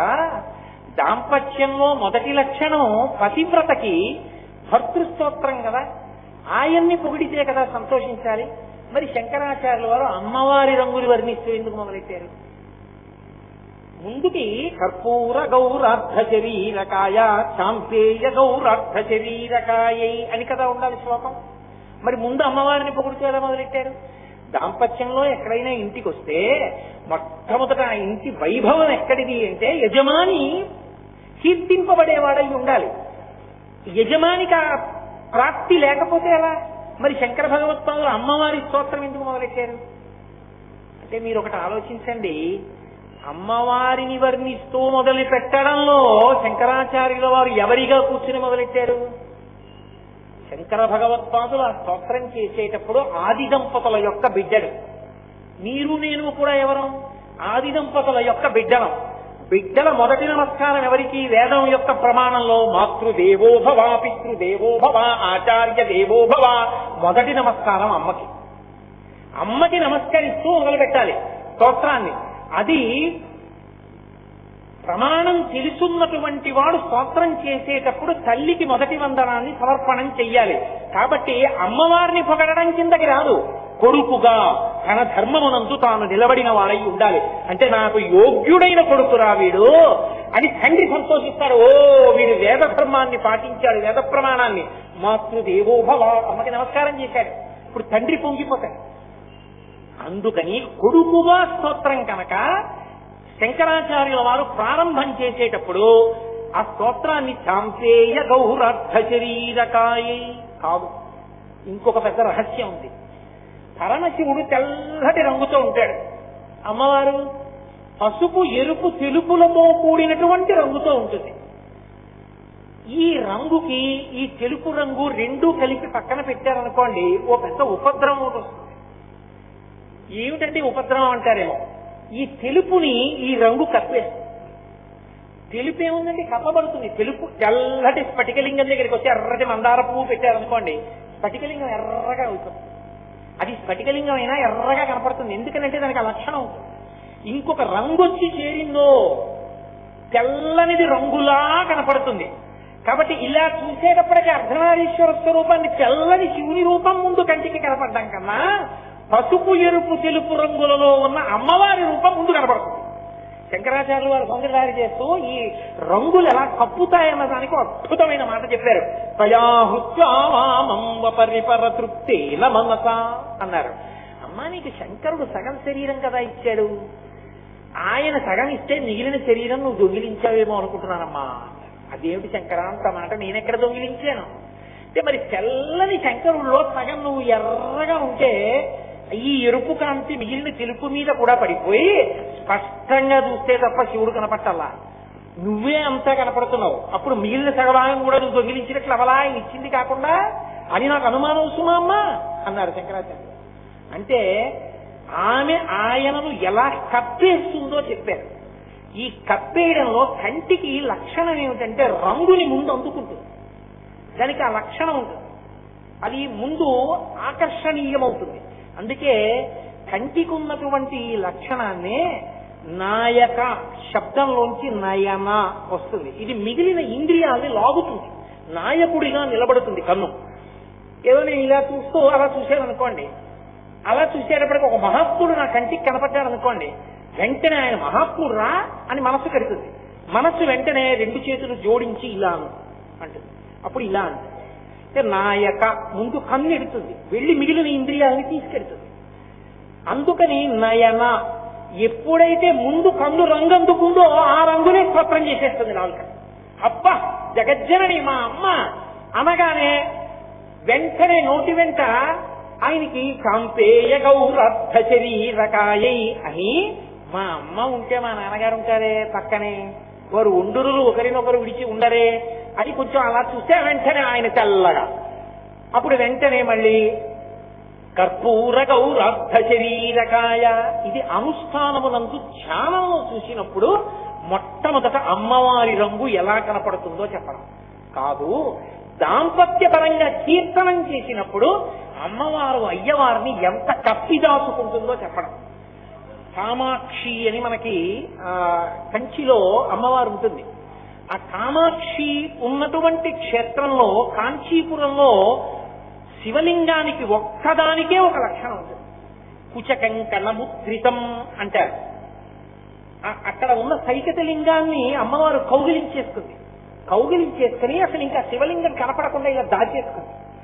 ఎంత గట్టిగా కౌగిలించేసుకుందంటే ఆవిడ కంకణములు, చేతికి ఉన్నటువంటి కంకణములు వెళ్లి ఇసుకలింగం మీద ముద్రపడిపోయి, ఆవిడ స్తనములకు ఉన్నటువంటి కుచములు వెళ్లి ముద్రపడిపోయి, అంత గట్టిగా కౌగిలించేసుకుని దాచేసింది శివలింగాన్ని. ఎందుకు దాచేసింది అంటే పరమశివుడే ఆవిడ భక్తిని పరీక్షించడానికి. అదేమిటంటే అలా పరీక్షిస్తాడా అనుకోకండి, లోకానికి తెలియ చెప్పడానికి. అది రెండో మాట అవుతుంది. నదిని ప్రవహింపజేశాడు వరదతోటి, నది వస్తోంది సైకత లింగం. అందుకే ఇప్పటికీ కంచిలో ఉన్న ఏకాంబరేశ్వర లింగానికి నీటితో అభిషేకం లేదు, పురుగు నూనెతోటే అభిషేకం చేస్తారు. అది సైకత లింగం, ఇసుకతో చేయబడినటువంటి లింగం. అమ్మవారు తను కొట్టుకుపోతానేమో అనుకోలేదు, శివలింగం కొట్టుకుపోతుందేమో, మా ఆయనకి ఏమైనా అవుతుందేమో అని. శివలింగం అంటే శివుడే. అయ్యో బాబోయ్ మా ఆయనకి ఏమైనా అవుతుందేమో అని గట్టిగా కౌగిలించేస్తుంది. ఆమె చేతి కంకణ ముద్రలు, కుచుముల ముద్రలు శివలింగం మీద పడి ఉన్నాయి. అందుకే ఏకాంబ్రనాథుడికి నమస్కారం చేస్తే అలాగే చేస్తారు, లింగం ఏకాంబ్రనాథస్య అని. ఆమె పరమశివుణ్ణి అలా కప్పి దాచేసుకుంటుంది. అంటే ఇది ఎలా ఉంటుంది అంటే, మీరు ఇక్కడ కాదు కానీ అటు మన గోకర్ణ క్షేత్రం నుంచి ప్రత్యేకంగా ఉడిపి క్షేత్రం వైపుకి, మూకాంబిక అటు వైపు వస్తున్నప్పుడు ఆ పక్కన చెట్లు ఉంటాయి, పెద్ద పెద్ద చెట్లు. ఆ చెట్టు ఏం చెట్టు అని మీరు తెలుసుకోవాలనుకున్నారు అనుకోండి, మీరు కారు దిగి ఒక గడి ఆగి బాగా చూడాలి. ఎందుచేత అంటే ఆ చెట్టు ఏమిటో తెలియదు మీకు. కారణం లత చెట్టంతా అల్లేసుకుంటుంది. ఈ చెట్టంతా అల్లేసుకునేటటువంటి లత యొక్క స్వరూపం ఎలా ఉంటుందంటే, ఎవరో కనురాపు తగిలేటటువంటి వాళ్ళు, అలా చూసే లక్షణం ఉన్నవాళ్ళు, భర్త ఏదో ఉత్తరీయం ఒకటి వేసుకుని కూర్చునుండగా అలా చూస్తున్నారు అనుకోండి, ఎక్కడ ఆయనకి దృష్టి తగిలేస్తుందో అని అవసరం ఉన్నా లేకపోయినా ఉతినే పవిట దులుపుకుంటున్నట్టుగా పవిట జాపి భర్తని దాచేసుకున్న అనువర్తించగలిగినటువంటి ప్రేమ కలిగిన భార్యలా తీగలు చెట్టుని కప్పేస్తాయి. కామాక్షి మహాకామేశ్వరుణ్ణి కళ్ళల్లో పెట్టుకుని దాచుకుంది. చూడండి, కళ్ళల్లో పెట్టుకుని చూసుకుంటుందండి ఆవిడ అంటారు. కళ్ళల్లో పెట్టుకుందంటే తీసేసి కంట్లో పెట్టుకుంటారనే. కళ్ళల్లో పెట్టుకు చూడటం అంటే ఆవిడ ఏది చేస్తున్నా, ఏది మాట్లాడుతున్నా భర్త గురించి ఆలోచిస్తూ ఉంటుంది. కామాక్షి స్వరూపమునకున్న లక్షణం అది. అందుకే మహా ఇల్లాలు నా తల్లి. అటువంటి తల్లి కనుక ఆమె ప్రేమ చేత కప్పింది. ఆవిడ అనుగ్రహిస్తే తప్ప ఆయన కనబడదు. ఆయనే కనబడితే ఆయన ఎందులో ఏమైపోయావు. ఆమె లలితా సహస్రనామ స్తోత్రంలో అందుకే ఒక మాట అంటారు, శివశక్త్యైక్యరూపిణి లలితాంబిక. ఆమె మాయాస్వరూపిణి అయి అవనిక అయి దిగిపోతుంది. శివుడు కనపడడు. ఆమె తెర పైకెత్తితే వెనకనున్న శివుడు కనపడతాడు. అందుకే శంకరాచార్యులు వారు సౌందర్యలహరి చేస్తూ ఈ లోకాన్నంతటినీ కూడా భ్రమయతి పరబ్రహ్మ మహిషి అంటారు. ఆమె మహామాయా విశ్వం భ్రమయతి పరబ్రహ్మ మహిషి.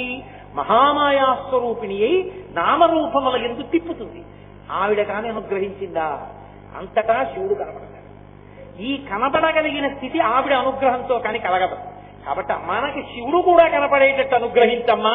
అందుకని ఉపాసన పరంగా శివదర్శనం కలగాలంటే ఆవిడ అనుగ్రహంతోనే కలగాలి. జ్ఞాన సంబంధరని దక్షిణ దేశంలో 63 మంది నాయనార్లలో అగ్రస్థానం అలంకరించిన వారు. వయసు చేత అప్ప, జ్ఞానము చేత జ్ఞాన సంబంధం. ఆ జ్ఞాన సంబంధం అంత గొప్పవారు అవడానికి కారణం శీర్గాళి అని ఒక క్షేత్రం. అక్కడ మంటపంలో కూర్చున్నాడు తండ్రి గారు. సంధ్యావందనానికి వేళయింది. ఆ కోనేట్లో ములిగి ఆయన స్నానం చేసి అర్ఘ్యం ఇవ్వడం కోసమని కొడుకుని అక్కడ కూర్చోబెట్టి పెడుతుంటే కొడుకు ఏడిచాడు, నానా నానా నానా అని. వీడు గబగబా మెట్లు దిగి వచ్చేస్తాడేమో, పడిపోతాడని చెప్పి తండ్రి అన్నాడు, ఒరే భయపడకరా, ఎవరు భయపడినా ఈ లోకంలో రక్షించే తల్లిదండ్రులు యథార్థమునకు వాళ్ళు అని గోడ చూపించాడు. అదిగో చూసావా పార్వతీ పరమేశ్వరులు, నువ్వు నన్ను నాన్న అంటున్నావు, నేను ఆయన్నే నాన్న అంటాను. నీకైనా నాకైనా నిజానికి ఆయనే నాన్న, ఆవిడే అమ్మ. నీకేమైనా భయం వేస్తే గోడ వంక చూసి వాళ్ళని పిలవరా అన్నాడు. తండ్రి మాట పిల్లాడికి హత్తుకుంది. తండ్రి వెళ్ళిపోయాడు. కొడుకు చూస్తున్నాడు అలా. కోనేటి దగ్గరికి వెళ్ళి తండ్రి ములిగాడు. అమ్మ బాబోయ్ నాన్నగారు నీళ్లలో మునిగిపోయారని భయపడి కొడుక్కి గుర్తొచ్చింది, పిలవమన్నాడుగా. గోడ వంక తిరిగి అమ్మా నాన్న అమ్మా నాన్న అని పిలిచాడు. పిలిచేటప్పటికి పరమశివుడు అన్నాడు, మనకైతే గోడ మీద బొమ్మ, ఆయనకైతే గుండెల్లో అమ్మ. శివుడు అన్నాడు, పిలుస్తున్నాడు అమ్మా నాన్న అమ్మా నాన్న అని, చూస్తానే ఎక్కువ నది వాహనం పెడదాం అన్నాడు. చెంగునెక్కి కూర్చున్నాడు. గబగబా వచ్చాడు మంటపంలోకి. అక్కడ వదిలేసి నందిని పైకొచ్చి గబగబా ఒళ్ళో కూర్చోబెట్టుకున్నాడు.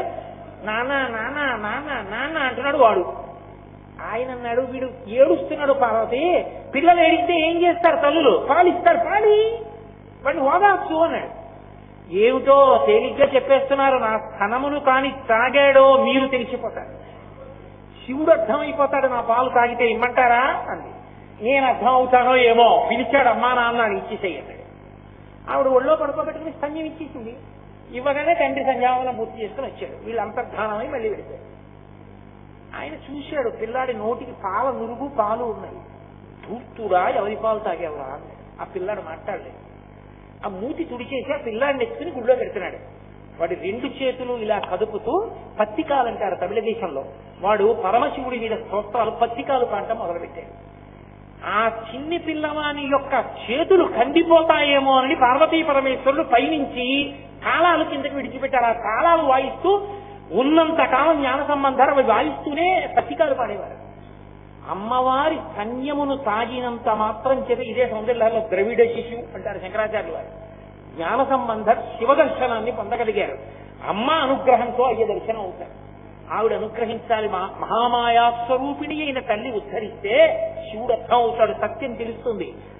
జగత్తు నుండి జగదీశ్వరుడు తెలుస్తాడు. విశ్వములో విశ్వనాథుడు అర్థం అవుతాడు. విశ్వమునందు విష్ణు అర్థం అవుతాడు. దానికి ఆమె కారకం కావాలి, ఆవిడ అనుగ్రహం ఉండాలి. అందుకనమ్మా మొదటి నమస్కారం. కాబట్టి చాంపేయ గౌరర్థ శరీరకాయై కాదు, చాలా బలమైన కారణం ఒకటి. ఆవిడ పాతివ్రత్యం ఎటువంటిదో శంకర భగవత్పాదులు ఆవిష్కరిస్తున్నారు. ఈ ఒక్క కారణం చెప్పి నేను ఇవాళ ప్రవచనాన్ని పూర్తి చేస్తాను. చంపాదేశమునందు పుట్టినటువంటి చెట్టు కనుక, ఆ చెట్టుకు పూసిన పువ్వు కనుక సంపంగి పువ్వుకి చాంపేయ కుసుమము అని పేరు. అది మొదట చంపాదేశంలో పుట్టింది కాదు. చాంపేయ అన్న మాటకు అర్థం ఏంటంటే తుమ్మెదల చేత ఆవరింపబడి ఉంటుంది. మనకి సంపంగి పూలలో 2 రకాలు ఉంటాయి. ఆకుపచ్చ సంపంగి అని ఉంటుంది. ఇది రెక్కలు ఇలా విచ్చుకుని ఉంటుంది, మంచి సువాసనాభరితంగా ఉంటుంది. కానీ దాని మీద తుమ్మెద వాలదు. కారణం ఏమిటంటే దానికి తేనె ఉండదు, అందుకని తుమ్మెద రాదు.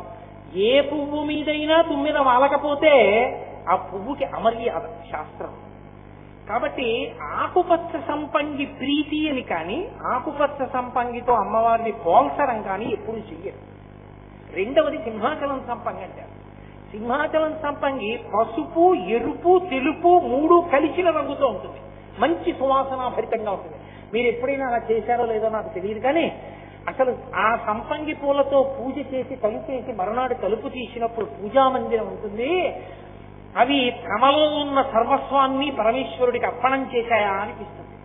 ముచికలు, పువ్వు రేకులు విడిపోయి రెక్కలన్నీ ఇలా పడిపోయి దానిలో ఉన్న పుప్పుడి కూడా ఏదో అక్కడ రజన కింద పడిపోతుంది పూజా మందిరంలో. అది ఇక తనకి అని ఏమీ వించుకోదు.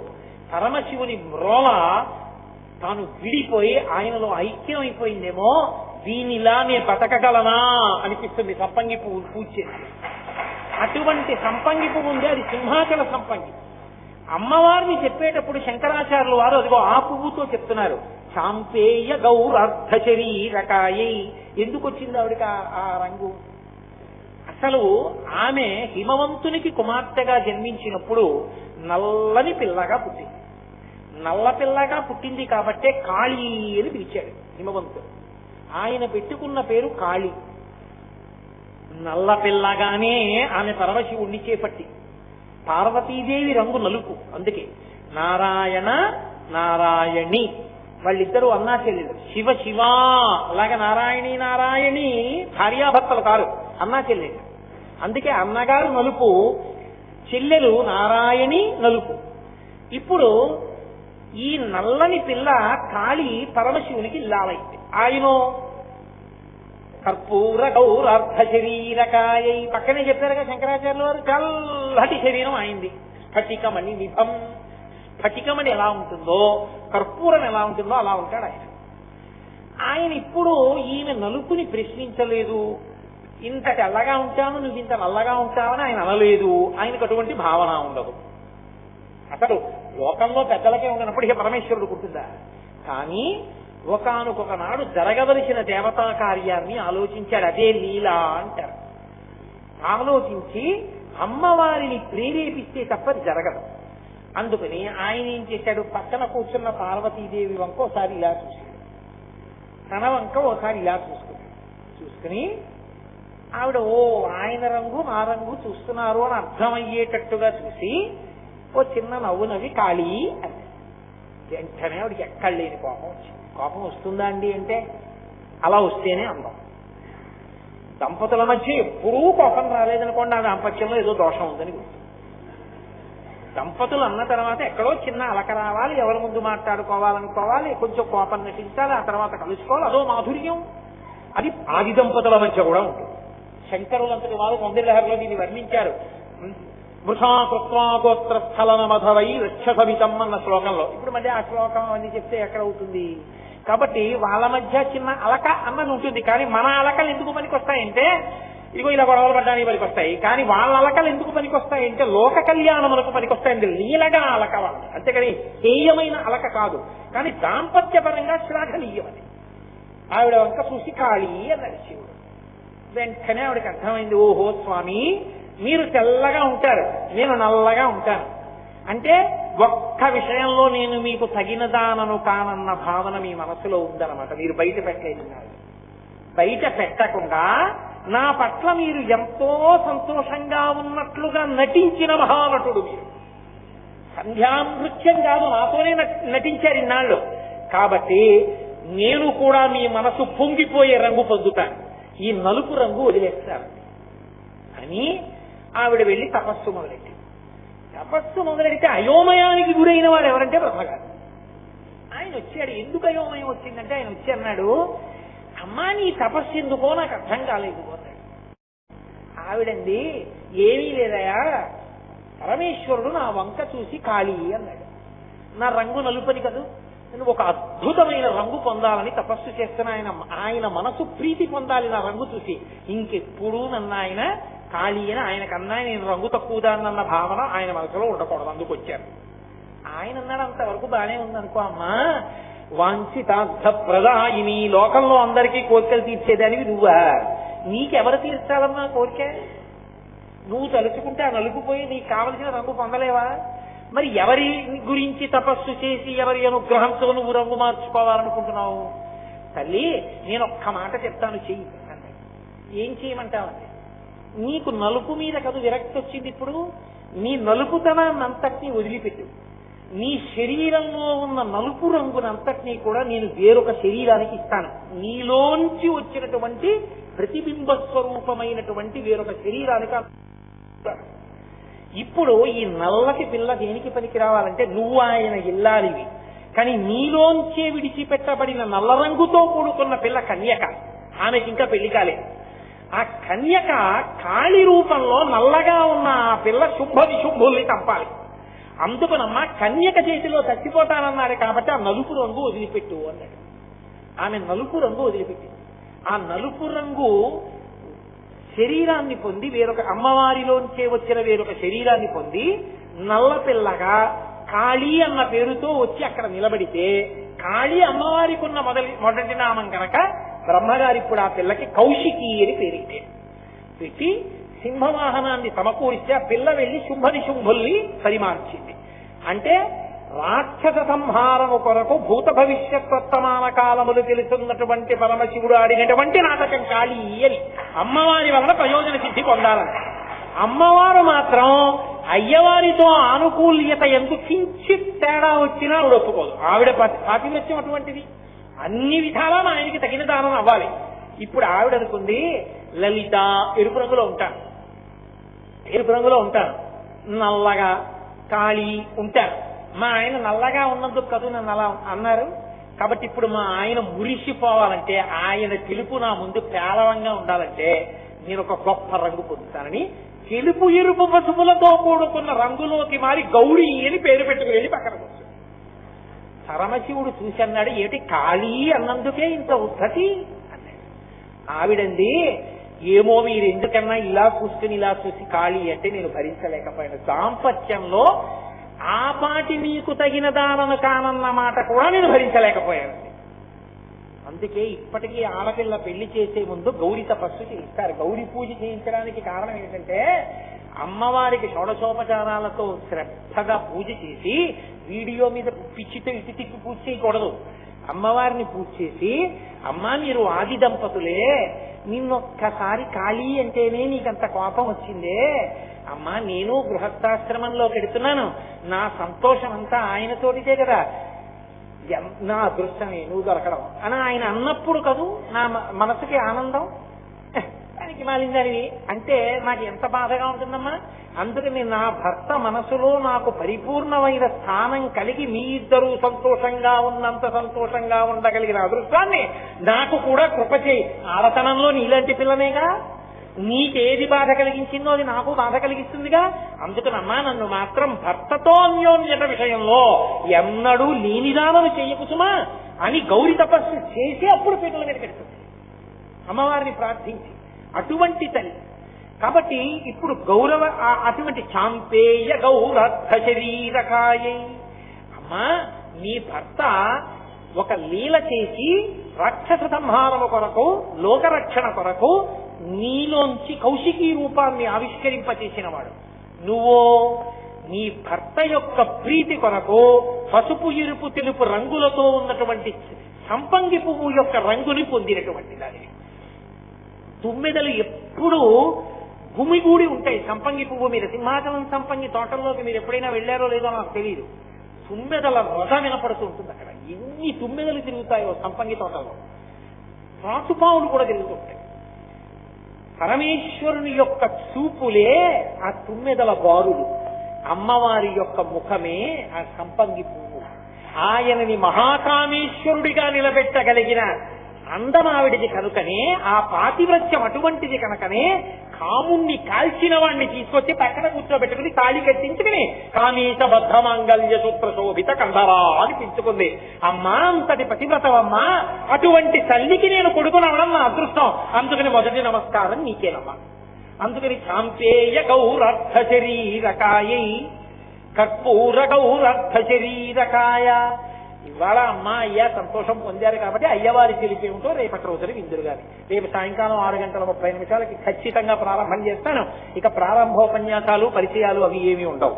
చిన్నగా వీరికి మీదకి రావడం, ఉపన్యాసం మొదలు పెట్టడం.